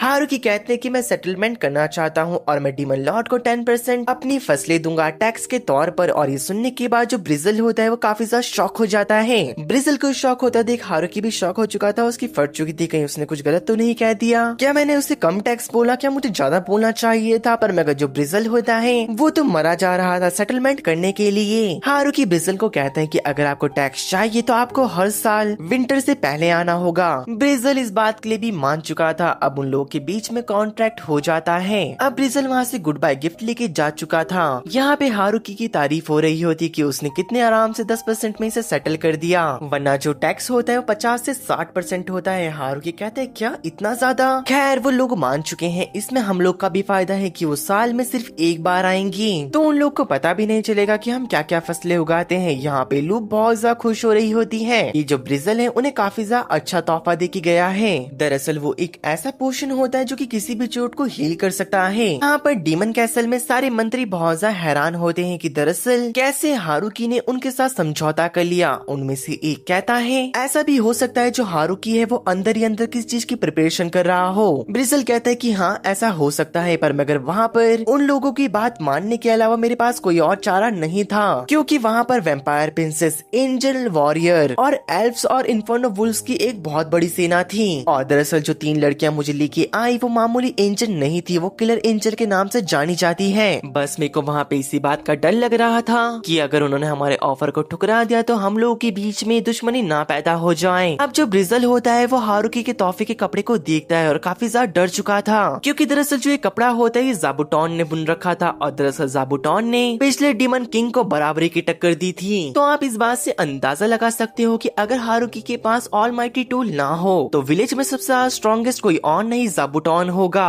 ये बात सुनने के बाद जो एक और जनरल होता है वो रिजाइन कर देता है। तभी हमें ड्रैगन्स के रूलर ड्राइम को दिखाया जाता है जो कि डीमन किंग के कैसल का रखवाला होता है। वो अपने सर्वेंट के साथ हारुकी के विलेज आ रखा था और वो उनके लिए गिफ्ट भी लेके आए थे। और दरअसल उस गिफ्ट के अंदर काफी ज्यादा कीमती तलवार होती है। हारुकी पूछता है कि आप लोग वैसे यहाँ पे क्या करने आए हो, हमारे लिए इतने कीमती तोहफे। तभी ड्राइम का सर्वेंट कहता है कि आप हमारे पड़ोसी हो और जो पड़ोसी होते हैं उनसे अच्छे रिश्ते बना के रखने चाहिए। हारुकी भी इस बात में हामी भरता है, पर मगर तभी वो पूछता है कि आखिरकार ड्राइम ने अपना सर क्यों झुका रखा है। तभी जो ड्राइम होता है उसका सर्वेंट उसे सर ऊपर करने के लिए कहता है और हम देखते हैं कि ड्राइम दरअसल बहुत बड़ा ड्रैगन था और दरअसल हारुकी इतने बड़े ड्रैगन का स्वागत कैसे करेगा। ये बात सुनने के बाद ड्राइम अपनी ह्यूमन फॉर्म में आ चुका था, पर मगर अभी भी वो काफी ज्यादा घबरा रहा होता है। लेकिन उसकी सारी घबराहट तब हटती है जब हारुकी उसका वेलकम करता है और खाने के बाद वो शराब को पी रहा था और कहता है कि दरअसल मैं यहाँ से कभी नहीं जाने वाला, पर मगर ड्राइम का सर्वेंट उसको अपने साथ ले जाकर ही मानता है। ये सब होने के बावजूद हमारा हारुकी सोच रहा था कि ये अच्छी बात नहीं है, जो हमारे मेहमान हैं हम उनका स्वागत एंट्रेंस में नहीं कर सकते। ऐसा तो मानो ये लग रहा हो कि हम उन्हें अपने घर से भगा रहे हो और दरअसल वैसे वो उन्हें अपने घर पे भी नहीं बुला सकते थे। तो हारुकी डिसाइड करता है कि वो लोग एक गेस्ट हाउस को बनाएंगे और गेस्ट हाउस इतना बड़ा कि उसमें 30 लोग आ सके। अब जो कंस्ट्रक्शन का काम होता है वो शुरू हो जाता है, कुछ दिनों में ही खत्म हो चुका था। अब वो लोग ये डिसाइड कर रहे होते हैं कि हम अपने गेस्ट को अंदर कैसे बुलाएं। तो हारुकी इंजस से कहते हैं कि गेस्ट को अपने साथ लेकर आएं और हारुकी, टिया और लू उनका स्वागत करेंगे। पर मगर तभी दादा कहता है कि ऐसा हुआ जो हमारे दुश्मन है वो हमारे गेस्ट बन के आए तो कैसा रहेगा।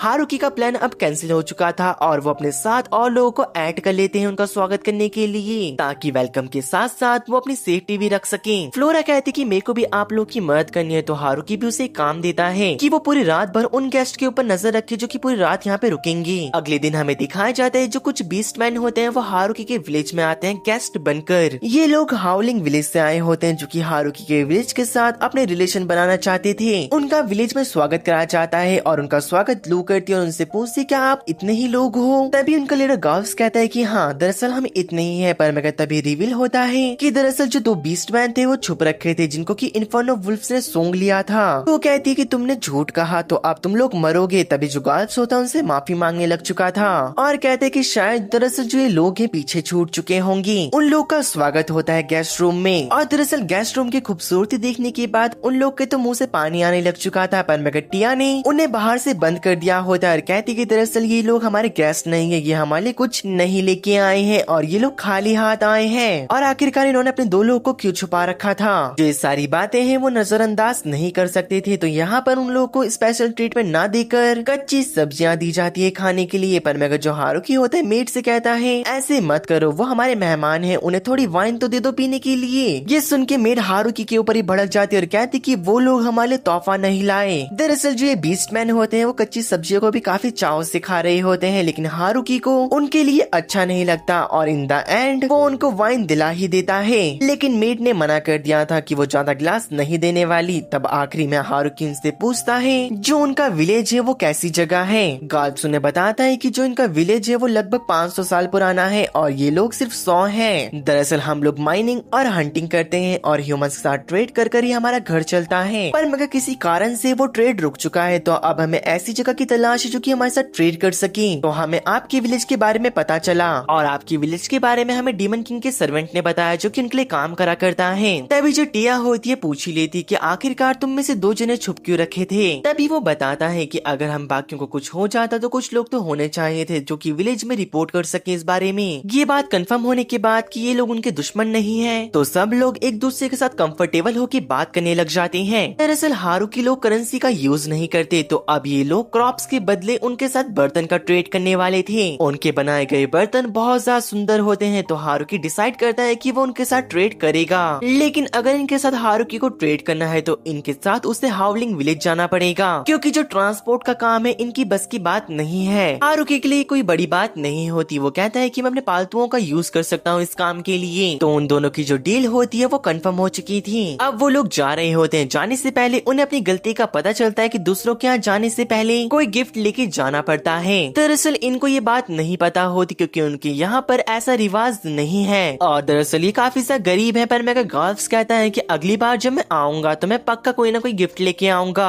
पर मेगा कोई महंगा गिफ्ट देना हमारी हैसियत में नहीं है। हारुकी कहते हैं कि महंगा और सस्ता नहीं देखा जाता, बस जो गिफ्ट होता है वो प्यार से देना चाहिए। उनके जाने के कुछ देर बाद ही चीजें तैयार हो चुकी होती है हाउलिंग विलेज में पहुंचाने के लिए, पर मगर ऐसा नहीं होता जैसे कि हारुकी ने सोचा था कि वो सामान को लेके जाएगा। लिया और लू सीधा इसके लिए मना कर देते हैं। वो दोनों कहती है कि हम अपने मेयर को नहीं भेज सकते ट्रेड करने के लिए। हारुकी के बदले यहाँ पे अब टिया जा रही होती है। दरअसल उन लोग को हाउलिंग विलेज पहुँचने में 10 दिन का टाइम लग जाता, पर मगर उन्होंने ड्राइम की मदद मांगी और ड्राइम उनकी मदद मदद करने आ भी जाता है, लेकिन बदले में बेचारे को बहुत सारी शराब चाहिए होती है और उसने वैसे ही पहले काफी सारी शराब पी ली थी। वैसे ड्राइम जब भी इनके विलेज आता है उनके लिए एक्सपेंसिव गिफ्ट्स को लेके आता है। दूसरी ओर हावलिन विलेज में उन्हें लग रहा होता है कि जो उनका कॉन्ट्रैक्ट है वो तोड़ दिया गया है द ग्रेट ट्री विलेज की तरफ से, क्योंकि वो अभी तक नहीं आए होते। लेकिन तभी वो लोग आसमान की तरफ देखते हैं जहाँ पे आसमान में ड्राइम होता है और ड्राइम को ऐसा देखने के बाद वो लोग थोड़ा सा डर गए थे, पर मगर टिया ने सब कुछ मैनेज कर लिया।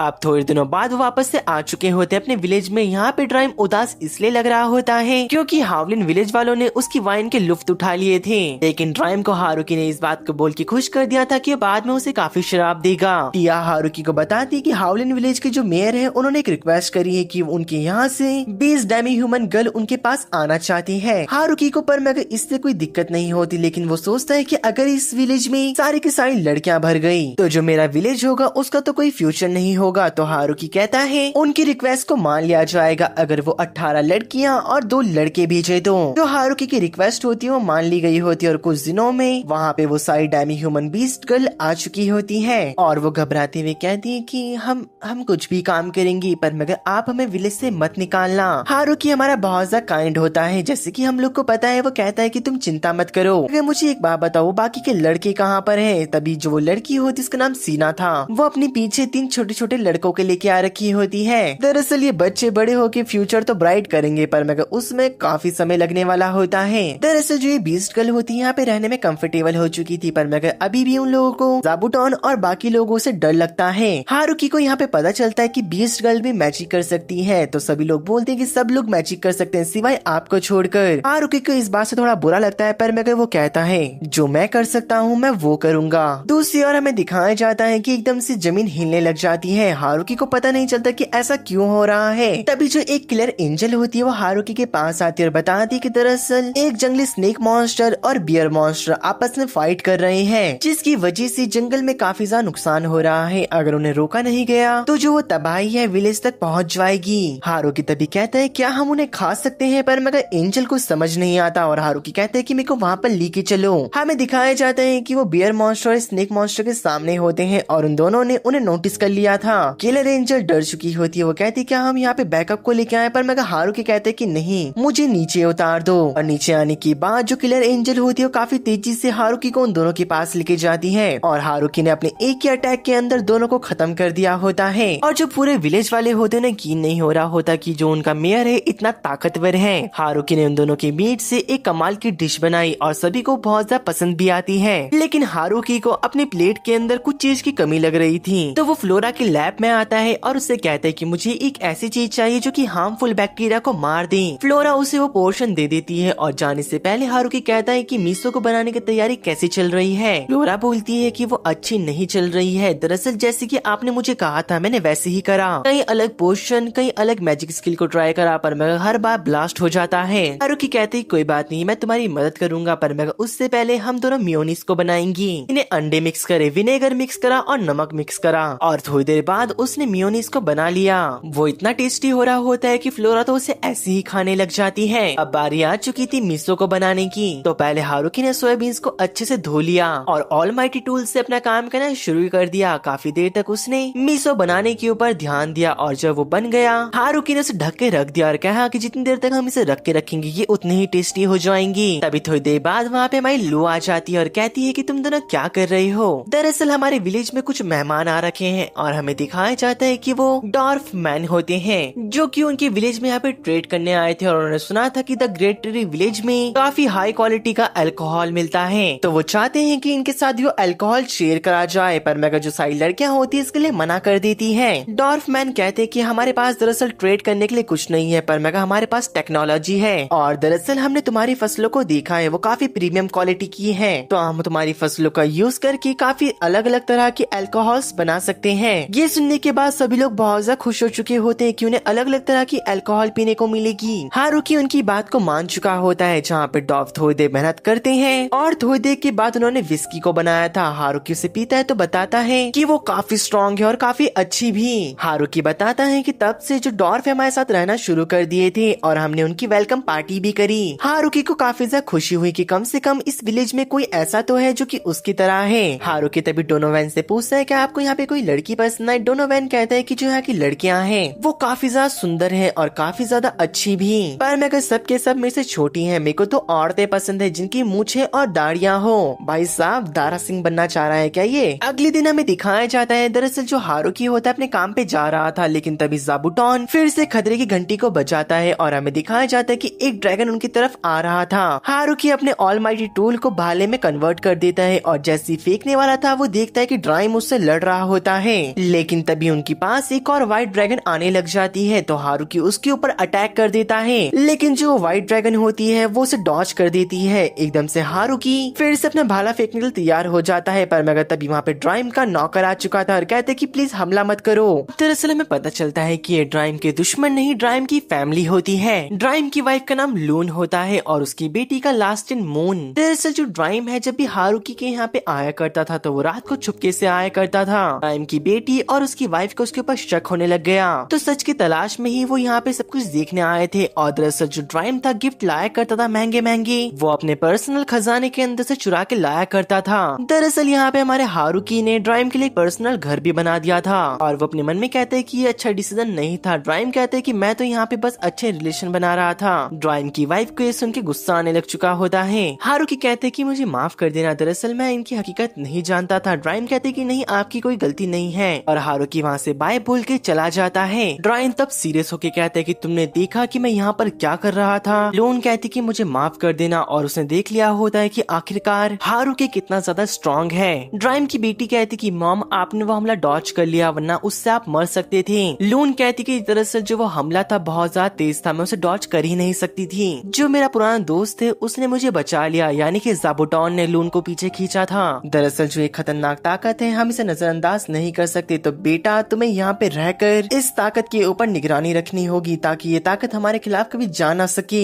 लून का चेहरा बहुत ज्यादा खतरनाक लग रहा होता है, इस वजह से मून कहती कि ठीक है मॉम। हारुकी भी मून को यहाँ पे रखने के लिए रेडी हो चुका था, उसे कोई दिक्कत नहीं होती। और जो मून होती है उसने पहले दिन से ही काम करना शुरू कर दिया था, पर मगर वो इतनी ताकतवर होती है कि उससे कोई काम नहीं हो रहा होता। और जो वो काम करने के लिए आती है उसमें तबाही मचा देती है। मून के यहाँ पे होने की वजह से जो गाय और मुर्गी होती है बहुत ज्यादा डरी हुई होती है, उन्होंने अंडे और दूध देना बंद कर दिया था। दरअसल जो ड्रैगन होते हैं वो इतने ताकतवर होते हैं कि बाकी जीव उनसे डरते हैं। टिया बताती कि वो ताकतवर होने के साथ साथ समझदार भी बहुत ज्यादा होते हैं कि उसकी ये बात सुनने के बाद अपने दिमाग में घोड़े दौड़ाता है। और अगली सीन में हमें दिखाया जाता है जो ब्रिजल होता है इस बार यहाँ पे ट्रेड करने के लिए आ रखा था, पर मगर वो अपने सामने मून को देखता है जिसको कि अब विलेज के रिलेशनशिप को अच्छा बनाने का काम दिया गया था। ब्रिजल की हालत खराब होने लग जाती है मून को देखने के बाद। मून कहती कि हमारे पास ट्रेड करने के लिए कुछ स्टॉक्स कम है तो उसके बदले आपको कुछ और ले जाना होगा। जो डरा हुआ ब्रिजल होता है बस उसकी हाँ में हाँ मिला रहा था और जिस चीज का सामान तैयार होता है वो वहाँ से भाग जाता है। और वापस आ जाने के बाद उसने सबको बताया कि अब उनके पास एक ड्रैगन भी है। ब्रिजल को बहुत ज्यादा चिंता हो रही होती जिस वजह से वो अपनी बेटी को बुलाता है और कहता है कि बेटी तुम्हें द ग्रेट ट्री विलेज के ऊपर अब नजर रखनी है। साथ ही में जो ब्रिजल होता है अपनी बेटी को ये काम सौंपते हुए डर भी रहा था, पर मगर उसकी बेटी अपना फादर का काम करने के लिए तैयार होती है और वो अपने मैजिक का यूज करती है और जंगल की बीच द ग्रेट ट्री विलेज को देख के हैरान हो जाती है। वो कहती क्या इतने बड़े और खतरनाक जंगल के बीच में इतना सुंदर गाँव कैसे हो सकता है? दरअसल इस लड़की का नाम फ्लोरेन होता है जो कि उनके विलेज में जाती है और उसका स्वागत वहाँ पे मून करती है। फ्लोरेन अपने मन में कहती क्या मुझे यकीन नहीं हो रहा है कि इतने ताकतवर ड्रैगन इनके विलेज में है। अब जो हमारी मून होती है फ्लोरेन को हारुकी के खेत और बाकी चीजें दिखा रही होती है। फ्लोरेन के मन में चल रहा होता है कि इतनी लेजेंडरी ड्रैगन मुझे आखिरकार ये फूल और पत्तियां क्यों दिखा रही है। भी उनके पास एक किलर एंजल आती और कहती कि मून हाउलिन विलेज से कुछ मैसेंजर तुमसे बात करने आ रखे हैं। फ्लोरेन को काफी अच्छा मौका मिल चुका होता है उनके मिलिट्री स्ट्रक्चर को जानने का। उसने बीस्ट गर्ल, लिजर्डमैन और ऑग्रे मीट को देखा, यानी कि जो यहाँ की मेट्स हैं। वो अंदाजा लगाने लग चुकी थी कि डीमन आर्मी अगर पूरी ताकत से लड़े तो उनकी जीत हो जाएगी, पर मगर तभी उसकी नजर लू पे पड़ी और उसने यहाँ पे टिया को भी देखा। और जब उसने स्पाइडर डीमन और इन्फर्नो वुल्व्स की आर्मी को देखा वो समझ गई कि डीमन आर्मी इनसे नहीं जीत पाएगी। और बस उसके दिमाग में एक ही बात घूम रही थी कि जो इन सभी को लीड कर सकता है वो कितना ताकतवर होगा। अपना हारुकी अपनी मस्ती में मस्त होता है, वो अपना काम निपटा के आ रहा था, पर मगर तभी उसे फ्लोरेन दिखाई देती है। हारुकी पूछता है क्या तुम खो चुकी हो? इतनी सी बात सुन के जो फ्लोरेन होती है वो चिढ़ चुकी होती है और वो कहती कि तुम्हें क्या लगता है कि मैं खो जाऊंगी? मैं इतनी भी कमजोर नहीं कि एक आम आदमी को मेरी चिंता करनी पड़े। बाद में जो मून होती है फ्लोरेन को बताती कि उनका मेयर कितना ताकतवर है और उसे पता चलता है कि जिस पर्सन को को उसने कमजोर कहा था वो तो इस गाँव का मेयर है और उसके पावर लेवल के बारे में भी उसे पता चल जाता है। और ये सब जानने के बाद फ्लोरेन की हालत खराब होने लग जाती है। हमें कुछ देर बाद पता चलता है कि फ्लोरेन ने भी अपना हाथ बटाना शुरू कर दिया होता है कामों में, और हारुकी को पता चल चुका था कि दरअसल ये कोई और नहीं ब्रिजल की बेटी है जो कि कुछ टाइम तक उनकी विलेज में ही रहने वाली है। पर मगर हारुकी को समझ नहीं आता जब भी फ्लोरेन उससे मिलती है वो कांपने क्यों लग जाती है। अब हारुकी नोटिस करता है जो टिया पहले स्लाइम्स को लेके आई थी अब वो मल्टीप्लाई हो चुके होते हैं और उनका जो कलर है वो भी चेंज होने लग चुका था। उनमें से जो एक स्लाइम होता है उसने वाइन का पूरा बैरल पी लिया था, जिस वजह से सारी लड़कियां बहुत ज्यादा गुस्सा हो जाती हैं और वो लड़कियां डिसाइड करती है कि वो स्लाइम को सजा देंगी। पर मगर फ्लोरेन कहती है कि आप क्या भूल चुके हो जो स्लाइम्स हैं उन्हें दर्द नहीं होता तो उनको सजा देना बेकार है। इनके बाद से हर एक सेलिब्रेशन को वो स्लाइम ज्वाइन करता है। दूसरी ओर जो हारुकी होता है वो खाना खाते हुए कहता है कि अगर इसके साथ सी फूड होता तो कितना मजा आता। सभी लड़कियां शॉक हो जाती है। वो कहती कि सी फूड क्या होता है, हमें बताओ, प्लीज हमें बताओ। हारुकी कहता है कि वो तुमने एक बार खा भी रखा है जैसे कि मछली और क्रैब्स। टिया कहती है क्या क्रैब्स? पर मेरे को जो इस वर्ल्ड के क्रैब्स होते हैं वो तो काफी ज्यादा बड़े होते हैं और जो उनका सेल होता है वो काफी ज्यादा मजबूत होता है। तभी फ्लोरेन बताती है डीमन किंगडम के पास एक जगह है जिसका की नाम पॉट सिटी है जहाँ पर सिर्फ सी फूड का ही ट्रेड होता है। ये बात सुनने के बाद जो फ्लोरेन और मून होते हैं वो पॉट सिटी के लिए निकल चुके होते हैं और 3 दिन बाद वो वहाँ के एक व्यापारी को अपने साथ लेके आए थे जो कि गौरॉन कंपनी का प्रेसिडेंट माइकल होता है। वो दिखाता है कि वो कितना फ्रेश माल बेचते हैं। वो कहते हैं कि दरअसल मैं यहाँ पे ट्रेड करने नहीं आया हूँ, मैं दरअसल उसके अलावा 3 और काम से भी आया हूँ। पहला कि मैं हारुकी से मिलना चाहता था, दूसरा कि वो फ्यूचर में उनके साथ और भी ट्रेड्स करना चाहता है और तीसरा कि वो इस विलेज का ऑफिशियल ट्रेडर बनना चाहता है। मतलब उसका ये था कि वो हारुकी के बदले दूसरों से डील करा करेगा। और दरअसल जो माइकल होता है वो काफी ज्यादा स्किल्ड होता है। वो कहते हैं कि जो तुम्हारे क्रॉप्स हैं मैं उनके बदले तुम्हें काफी अच्छे पैसे दिलाया करूंगा। माइकल अब जाते हुए कहता है कि अगली बार मैं चाहता हूँ कि मैं यहाँ पर अल्कोहल की ट्रेडिंग करूँ। पर मगर मून कहती कि नहीं, अल्कोहल की ट्रेडिंग नहीं होगी और माइकल की तो फट चुकी होती था सुनने के बाद ही और वो तुरंत वहाँ से निकल जाता है। अब हमें पता चलता है कि दरअसल माइकल बहुत ज्यादा घबराया हुआ होता है जब उसे पता चला था कि 3 दिन पहले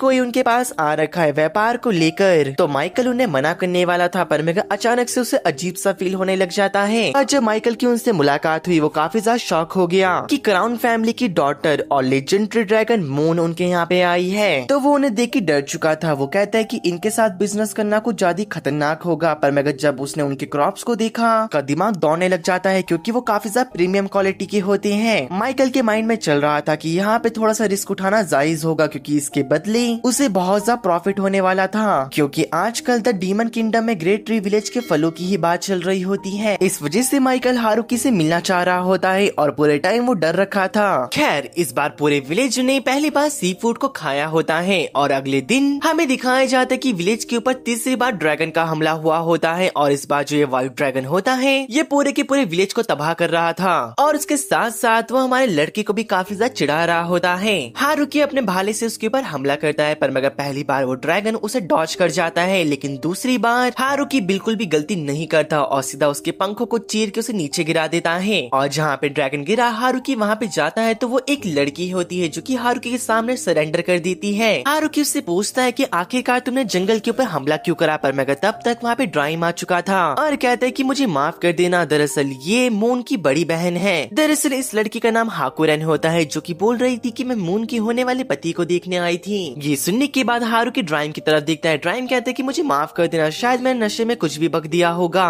दरअसल हाकुरन यहाँ पर चिढ़ के मारे आ रखी होती है कि उसकी छोटी बहन की शादी हो रही है और बड़ी बहन होने के नाते उसकी अभी नहीं हो रही है और ये उसे बिल्कुल ही पसंद नहीं आता। तभी जो हारुकी होता है हाकुरन के सर को गुस्से में पकड़ता है और कहता है अगर तुम यहाँ पे खेलने आई हो तो ठीक है, मैं तुम्हारे साथ खेलूंगा। और हमें दिखाए जाते कि वो उससे पूरे जंगल की सफाई करवा रहा होता है जो कि हाकुरन ने भी तबाही मचाई थी और थोड़ी देर बाद सब कुछ ठीक हो चुका था। हाकुरन और उसके फादर ने वहाँ पे नाश्ता करा और हाकुरन हारुकी के बनाए गेम्स को भी खेलती है और काफी एंजॉय करती है। पर मगर अब वो लोग 1v1 करने वाले थे महाजोंग के अंदर और दोनों को कुछ न कुछ दाव पे लगाना था। पर मगर हमारे हारुकी के पास कुछ दाव पे लगाने के लिए नहीं होता तो वो कहता है कि अगर मैं हारा तो मैं अपने सारे कपड़े उतार दूंगा। धीरे धीरे कर कर गेम हारुकी हारता चला जाता है। अब उसका सिर्फ अंडरवेयर ही बचा था। अपनी इज्जत अब हारुकी के हाथ में ही होती है। अगर इस बार वो हार गया तो उसकी इज्जत लुट जाएगी और होता भी ऐसा ही है। बेचारा लास्ट में फिर से हार जाता है।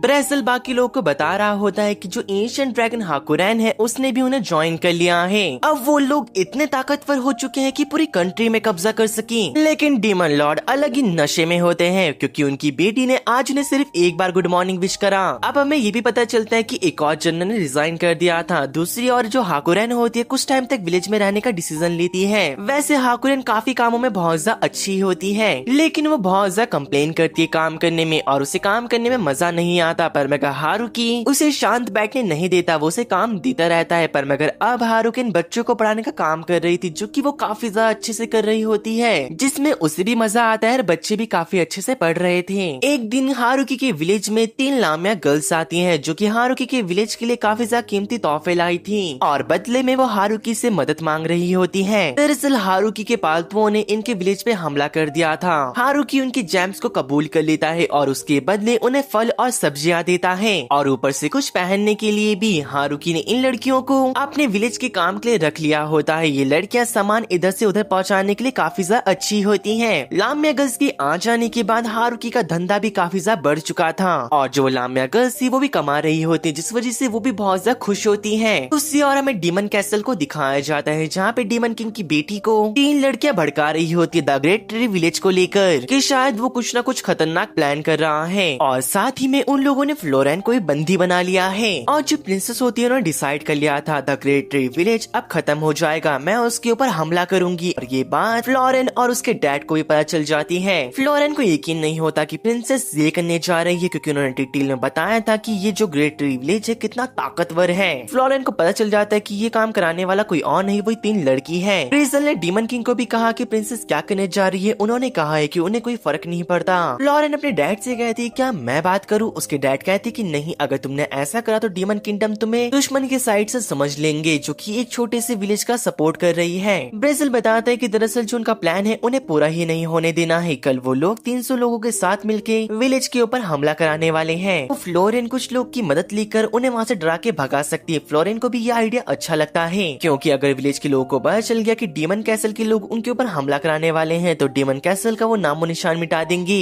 अगले दिन जब डीमन फोर्स आगे बढ़ रही थी तो फ्लोरेन लामिया गर्ल्स की मदद लेती है और डीमन की फोर्स को डरा के भगा देती है। इसके बदले उन्होंने उसे 10 एप्पल के बॉक्स दिए होते हैं। दूसरी ओर फ्लोरेन ने उन तीनों लड़की और हमारे प्रिंसेस को विलेज में लेके आ चुकी थी। हारुकी भी वहीं पे खड़ा होता है। वो तीनों लड़कियां हारुकी को देख कर डर चुकी थी। हारुकी पूछते कि ये कौन है। फ्लोरेन बताती कि दरअसल ये मेरी फॉलोवर्स हैं और इन्हें सजा मिली है, सजा के तौर पर ये विलेज में काम करेंगी। और प्रिंसेस के बारे में वो बताती कि इनका नाम यूरी है और वो यहाँ का काम देखने आई है। हारुकी कहते कि ठीक है फ्लोरेन, मैं तुम्हारे ऊपर भरोसा करता हूँ। ऐसा कहने के बाद वो चला जाता है और उसके जाने के बाद फ्लोरेन उन तीनों लड़कियों को धमकी देती कि अगर उन्होंने यहाँ पे अपनी आइडेंटिटी को नहीं छुपाया और अच्छे से काम नहीं करा तो वो तो समझ सकती है कि उनका क्या होगा। और ये सेम बात प्रिंसेस के ऊपर भी लागू होती है। प्रिंसेस उसकी बात मान लेती है और फ्लोरेन प्रिंसेस को पूरा विलेज घुमाती है और उन तीनों लड़कियों को भी। प्रिंसेस को काफी ज्यादा मजा आ रहा होता है यहाँ के लोगों के साथ और फल सब्जी दिखने के बाद, लेकिन वो तीनों लड़कियां बाज नहीं आती और वो रात को भागने का प्लान बनाती है। पर मगर इन्फर्नो वुल्फ उन्हें आराम से पकड़ लेते हैं तो उन्होंने डिसाइड करा कि वो सुबह भागेंगे। पर मगर ज़ाबूटॉन को देख के वो दोनों वहीं पे बेहोश हो जाती हैं। यह मेरे को समझ नहीं आता, ज़ाबूटॉन इतना क्यूट सा है तब भी उसे देख के सब लोग डर के जाते हैं। अब उन तीनों लड़कियों ने हार मान ली होती है और अब वो विलेज में मदद कराना शुरू कर देते हैं। प्रिंसेस को भी काफी ज्यादा यहाँ पे मजा आ रहा था और उन्हें काफी ज्यादा पछतावा हो रहा होता है कि वो इस विलेज में हमला करवाने वाली थी। पर मगर वो कहती कि फ्लोरेन इसमें तुम्हारी ही गलती है क्योंकि तुमने मुझे बताया नहीं और तुम यहाँ पर आ गई। और हमें पता चलता है कि फ्लोरेन और जो प्रिंसेस है वो बचपन के बेस्ट फ्रेंड हैं। फ्लोरेन कहती कि मुझे माफ कर देना, जो ये गलती है आज के बाद कभी नहीं होगी। अब उन तीनों लड़कियों को भी यहाँ पे रह के मजा आना शुरू हो चुका था। जो लू होती देखती है कि कुछ और नए लोगों ने उन्हें ज्वाइन कर लिया है। हारुकी नोटिस करता है कि लू की हाइट काफी ज्यादा छोटी लग रही होती है। लू कहती है कि मेरे को लगता है कि जो मेरा ट्रांसफॉर्मेशन मैजिक है वो अच्छे से वर्क नहीं कर रहा है, शायद मेरा माना कम हो चुका है, इसलिए तुम चिंता मत करो, मैं ठीक हो जाऊंगी। अगले दिन जो प्रिंसेस होती है खेतों में काम करने के लिए जिद कर रही थी, पर मगर वो तीनों लड़कियां प्रिंसेस को ऐसा करने से मना कर रही होती है। ये काम छोटे लोगों को शोभा देता है, आपको नहीं, आपके कपड़े गंदी हो जाएंगे। प्रिंसेस पीछे होकर देखती है और कहती क्या हमें छुपाना नहीं था। अभी फ्लोरेन उन तीनों को काफी गुस्से में देखती है। अब सभी के सभी फार्मिंग का काम करना शुरू करते हैं। सबको बहुत ज्यादा मजा आ रहा होता है। प्रिंसेस कहती क्या फार्मिंग का काम इतना ज्यादा मजेदार होता है, मैं तो इसे हमेशा करना चाहूंगी। पर मगर अब प्रिंसेस को जाना होगा। प्रिंसेस बच्चों को कहती कि तुम चिंता मत करो, मैं वापस जरूर आऊंगी और मैं तुम्हारे लिए काफी सारे गिफ्ट गिफ्ट्स भी लेके आऊंगी। लेकिन प्रिंसेस के साथ वो तीनों लड़कियां मना करती है जाने से, क्योंकि उनकी अभी सजा खत्म नहीं हुई होती। ब्रिजल प्रिंसेस को लेके अपने किंगडम आ चुका होता है, लेकिन पिछले कुछ टाइम से डीमन लॉर्ड परेशान होते हैं। जब से उनकी बेटी विलेज से वापस आई है, उन्हें लगता है कि उनकी बेटी को विलेज में कोई पसंद आ चुका है। ब्रिजल वो कौन है, क्या तुम मुझे बताओगी? क्योंकि मैं चाहता हूँ कि मैं उसे खत्म कर दूँ। ब्रिजल उन्हें समझाता है, कहते कि ऐसी बात नहीं है, बस ये बात है कि वो अब समझदार हो चुकी है। अगले सीन में जो विंटर होता है वो वापस आ चुका था।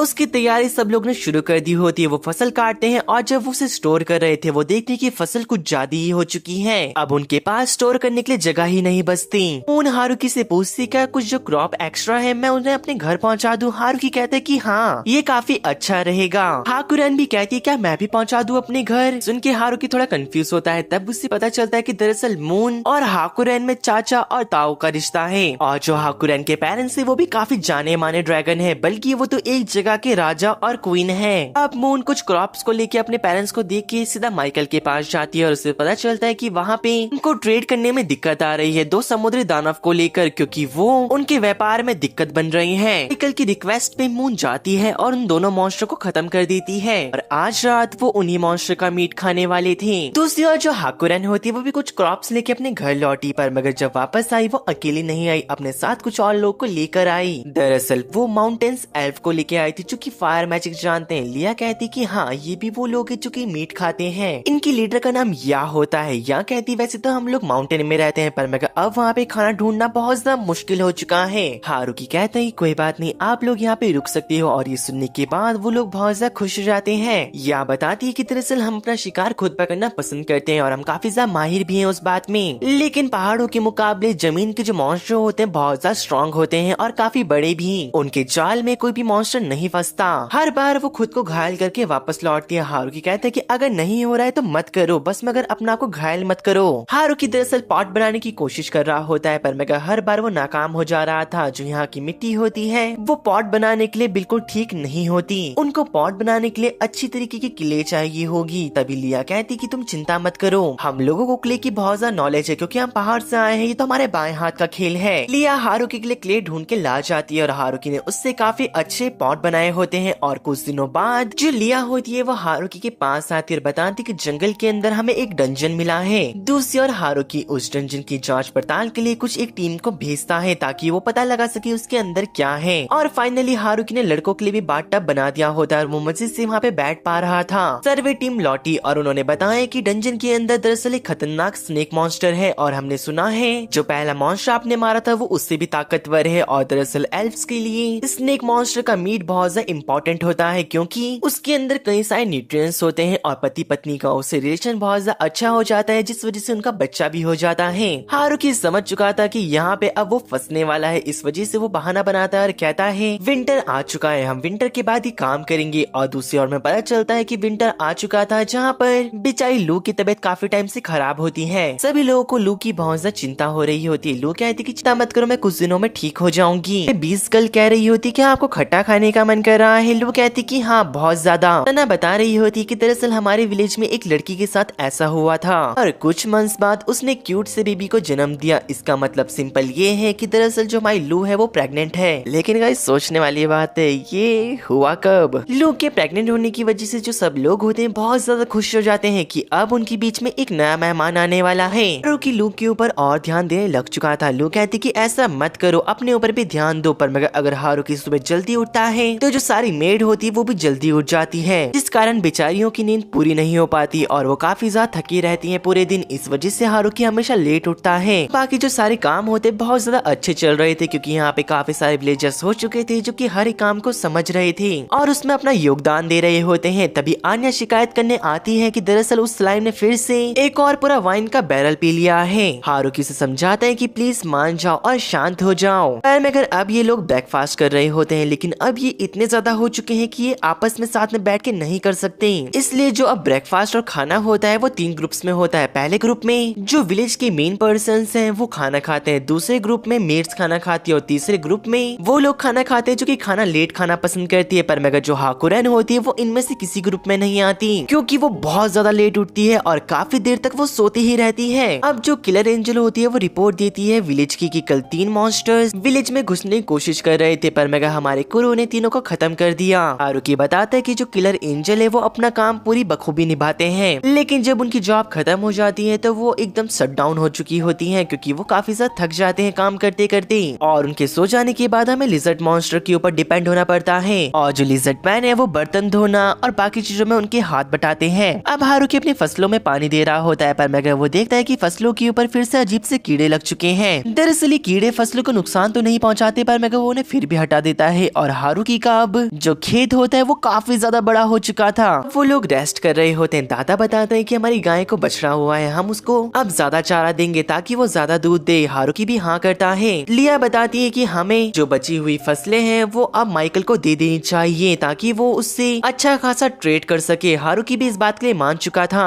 ब्रेक खत्म हो जाने के बाद हारुकी फिर से अपने काम पे लग जाता है। वो बताते हैं कि गांव में अब इतने लोग हो चुके हैं कि वो फसलों का काम संभाल लेते हैं, लेकिन आज भी फसलों को बोने का काम मैं ही करता हूँ। छोटा मोटा फूलों का बागान संभाल लेना और बच्चों के लिए खिलौने बनाना, ये सारे काम मैं कर लेता हूँ। और कभी कभी तो हारुकी मेट्स की ट्रेनिंग को भी ज्वाइन कर लेता है। मेट्स हर खतरे के लिए प्रिपेयर रहना चाहती हैं और वो हमेशा अपने विलेज को प्रोटेक्ट करना चाहती हैं। और उनका एक ये नियम है, अगर वो ज्यादा खाएंगी तो मोटी हो जाएंगी। इस वजह से जो उनकी मेट ड्रेस है उसे नहीं पहन पाएंगी। हारुकी भी आज उनके साथ ट्रेनिंग करने आया होता है, लेकिन उससे तलवार नहीं चल रही होती। वो या के वेपन को देखता है और सोचता है कि इसे चलाना आसान होगा, लेकिन उससे वो भी नहीं चलता। हारुकी नोटिस कर लेता है कि जो नॉर्मल वेपन है उसकी बस की बात उन्हें चलाना नहीं है, तो वो अपने स्पेयर को टारगेट के ऊपर मारता है। टारगेट के साथ साथ वो जंगलों के 5-6 पेड़ भी उड़ा चुका था।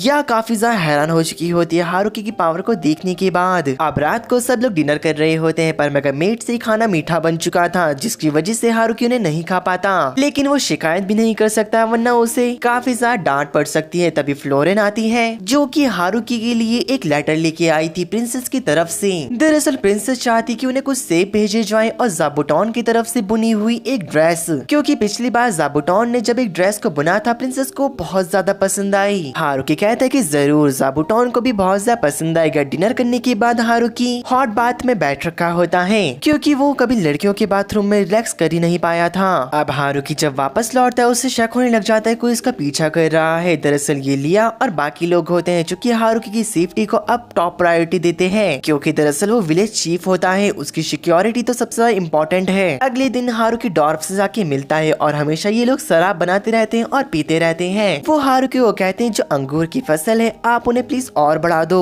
हारुकी फसल के पास आता है और बोलता है कि आखिरकार ये होगा क्या, पर मगर तभी सना भागी भागी आती है और कहती है विलेज में कोई अनजान पर्सन घुस चुका है। और हारुकी उसके पास जाकर देखता है कि वो गॉड की मूर्ति के सामने अपना सर झुका के उनके प्रति अपनी लॉयल्टी को दिखा रहा होता है। किलर एंजल हैरान और शर्मिंदा होती है कि इसके आने का उन्हें पता ही नहीं चला। और लू जब वहाँ पर आती है वो उस पर्सन को पहचान लेती है और कहती है दरअसल ये प्रोजेनेटर होते हैं, वैम्पायर्स के पूर्वज। दरअसल वो यहाँ पे लू को देखने आए होते हैं, क्या वो सच में प्रेग्नेंट है। दरअसल जो वैम्पायर होते हैं वो ह्यूमंस की तरह इंटीमेट नहीं करते, और ये पहली बार हुआ होता है, तो ये काफी ज्यादा रेयर होता है। प्रोजेनेटर कहते हैं कि इस बच्चे का ध्यान रखना, और मैं यकीन से कहता हूँ कि ये काफी ज्यादा स्ट्रॉन्ग होगा। दरअसल जो प्रोजेनेटर होते हैं उनकी उम्र 4000 साल होती है, और अपने शरीर को जवान बनाने के लिए ये अपनी मेमोरीज को इरेज करते रहते हैं, सिवाय जो इम्पोर्टेंट मेमोरीज है उनको छोड़कर। हारुकी की वो तारीफ करता है कि जो उसने गॉड की मूर्ति बनाई है वो काफी ज्यादा अच्छी है। दरअसल जब मैं छोटा था तब मेरी मुलाकात गॉड से हुई थी, लेकिन अब मुझे उनकी शक्ल याद नहीं है। उस बात को काफी टाइम हो चुका है, पर मगर मैं तुम्हारी मूर्ति देखने के बाद दावा कर सकता हूँ उनकी शक्ल सेम टू सेम वैसी ही दिखती है। हारुकी समझ चुका होता है कि प्रोजेनेटर चाहते हैं कि वो उसे गॉड की मूर्ति दे दे, लेकिन जो गॉड की मूर्ति हारुकी ने पहले बनाई वो उन्हें देने से मना कर देता है, और वो प्रोजेनेटर के लिए एक नई मूर्ति बना देता है। प्रोजेनेटर बहुत ज्यादा खुश हो चुका था गॉड की नई मूर्ति को देखने के बाद, और जाने से पहले कहता है तुम कितनी कीमत चाहते हो गॉड की मूर्ति के बदले। हारुकी उनका जवाब देता है और कहता है कि दरअसल जो गॉड है वो व्यापार के लिए नहीं है। प्रोजेनेटर को हारुकी का जो ये जवाब होता है बहुत ज्यादा पसंद आता है और वो वहाँ से चले जाते हैं। उनके जाने के बाद लू बताती है दरअसल जो प्रोजेनेटर है वो एक VIP है और काफी ज्यादा खास सदस्य। दरअसल अब प्रोजेनेटर एक टेम्पल में आए होते हैं। इस टेम्पल में आए हुए उन्हें 50 से 100 साल बीत चुके हैं। टेम्पल का प्रीस्ट बहुत ज्यादा खुश होता है उनके यहाँ पे आने की वजह से। प्रोजेनेटर हारुकी की मूर्ति उन्हें दिखाते हैं और सब लोग बहुत ज्यादा शॉक हो चुके होते हैं उसकी खूबसूरती देखने के बाद। प्रोजेनेटर को प्रीस्ट कहता है कि जिसने भी ये मूर्ति बनाई है हमें उसका नाम इसमें लिख देना चाहिए, पर मगर प्रोजेनेटर इसके लिए मना कर देते हैं और मन में कहते कि मैं नहीं चाहता हारुकी की पीसफुल लाइफ खराब हो जाए। जाए। हारुकी को भी ये बात पसंद नहीं आती, पर मेगा प्रोजेनिटर कहते हैं कि सभी को बता दो जिसने भी गॉड की मूर्ति बनाई है उसकी इज्जत करी जाए और द ग्रेट ट्री विलेज के साथ कभी कोई लड़ाई और कुछ ना हो। यहाँ पे हमारी लू एक पियानो को बजा रही होती है जो कि प्रोजेनिटर ने उसको गिफ्ट के तौर पे दिया था। दरअसल वो तीनों नोबल लड़कियां भी पियानो को बजाना चाहती थी, पर मगर ये काफी ज्यादा कीमती होता है और उनको डर लग रहा था कहीं ये उनसे खराब ना हो जाए। तो वो रोते रोते हारुकी के पास जाके कहती है कि उन तीनों को पियानो चाहिए जिस पे वो लोग पियानो की प्रैक्टिस कर सके।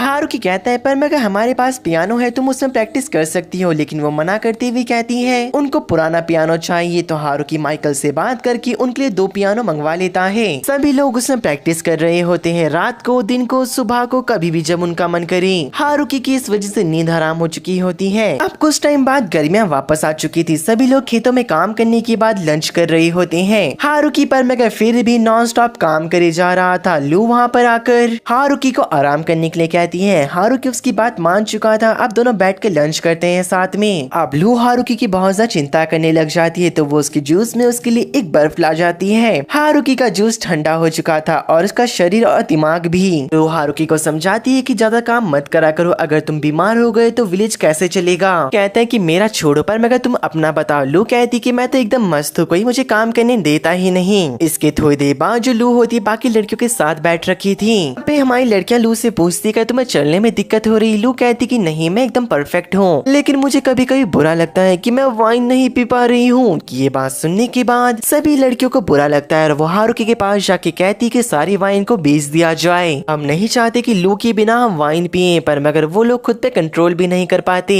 तो वो कहती कि अगर वाइन ही नहीं रही तो हम इसे पी भी नहीं पाएंगे। लेकिन हारुकी कहता है कि देख लो, तुम लोग बाद में पछताओगे, इससे अच्छा मैं आप लोग को एक आइडिया देता हूँ कि हम लोग वाइन को स्टोर कर देते हैं। जितनी देर वाइन रखी रहती है उसका टेस्ट उतना ही ज्यादा बढ़ जाता है। ऐसे करते हुए एक हफ्ता बीत जाता है और जो डॉर्फ होते हैं वो बेचारे उदास बैठ रखे थे। हारुकी उनके पास आके पूछता है कि क्या हुआ। वो बताते हैं दरअसल उन लोग को लग रहा था कि उनसे कोई गलती हो चुकी है, कोई भी उनकी बनाई हुई नई वाइन को टेस्ट नहीं कर रहा होता। हारुकी उन सभी को बताता है कि दरअसल क्या बात है। ये बात सुनने के बाद वो लोग भी डिसाइड करते हैं कि वो भी अपनी वाइन को प्रिजर्व कर देंगी। हारुकी लू से मिलने उसके रूम पे जाता है और देखता है कि लू आराम कर रही होती है और उसकी नजर एक फूल पे पड़ती है। दरअसल ये फूल कोई आम फूल नहीं होता, ये फूल टिया और बाकी एल्फ्स ने उसके लिए बड़ी मुश्किल से ढूंढा है। ये काफी ज्यादा रेयर होता है और इसके अंदर से ठंडी हवा निकलती है और काफी अच्छी खुशबू भी। तभी टिया वहाँ पे आती है जो कि लू के लिए दवाइयाँ लेके आई थी जो कि काफी ज्यादा मुश्किल से मिला करती है। उसके बाद मून वहाँ पे आती है जो कि एक नेकलेस को लेके आई थी। ऐसे करते करते काफी सारे लोग आते हैं जो कि लू के लिए गिफ्ट लेके आ रहे थे। हारुकी की नजर एक गिफ्ट पे जाती है जो कि हथौड़ा होता है जो कि डॉर्फ ने लू को दिया था। उसके समझ नहीं आता ये किस काम आएगा, लेकिन तभी लू के पेट में जोर से दर्द होने लग चुका था। मतलब छोटा हारुकी या फिर छोटी हारुकी अब आने वाली होती है। हारुकी अब रूम से बाहर चले जाता है। सभी एल्फ और बाकी लोग लू की डिलीवरी के लिए तैयार हो चुके थे। हारुकी दूसरी और एक रूम में बैठ के काफी ज्यादा नर्वस फील कर रहा होता है। इसी घबराहट में हारुकी उसी पेड़ के नीचे बैठ जाता है जहाँ से इस पूरी चीजों की शुरुआत हुई थी। कैसे पहले वो सोचा करता था कि वो लोगों के बिना रह पाएगा, पर मगर धीरे धीरे कर कर उसके पास कितने सारे लोग आ गए और वो अपनी जिंदगी में अब कितना ज्यादा खुश है। थोड़ी देर बाद हमें पता चलता है कि हारुकी को लड़का हुआ होता है जो कि काफी ज्यादा क्यूट और हेल्दी होता है। लोग कह रही होती है कि वो दोनों मिलकर इसे स्ट्रॉन्ग बनाएंगे। हारुकी भी हाँ करता है। बेचारा छोटा हारुकी रोने लग चुका था तुरंत ही। हारुकी उसे चुप ही नहीं करा पा रहा होता। सब लोग उसे मिलकर चुप कराने लग जाते हैं। कहानी एक हफ्ता आगे बढ़ती है। हारुकी बताता है कि उसका लड़का एक आधा वैम्पायर और एक आधा ह्यूमन है, लेकिन शक्ल से तो वो बस ह्यूमन ही दिखाई देता है। हारुकी के मन में चलता है कि उन्हें सभी के लिए कुछ ना कुछ तो करना चाहिए क्योंकि सभी ने उसका बहुत ज्यादा साथ दिया है। वो हारुकी सभी मेन लोगों को इकट्ठा करता है और बताता है कि अब हम अपने विलेज में करेंसी का यूज करेंगे जो कि मैंने अपने हाथों से बनाई है। और दरअसल जो ये करेंसी है हारुकी उन लोगों को देगा जिन्होंने की विलेज को बनाने में मदद करी है। इससे ये लोग काफी चीजें खरीद सकते हैं। हारुकी सभी विलेजर्स को 3-3 करेंसियां दे देता है जिससे कि काफी लोग वाइन खरीदते हैं, काफी लोग ड्राइम के हथियार खरीदते हैं। वो कुछ लोग उसे अपने कमरे में सजा के रख लेते हैं। अब हारुकी का काम बढ़ चुका होता है बहुत ज्यादा क्योंकि वो अपने हाथों से करेंसी को बनाता। कई सारे उसी दिन फर्नीचर बनाता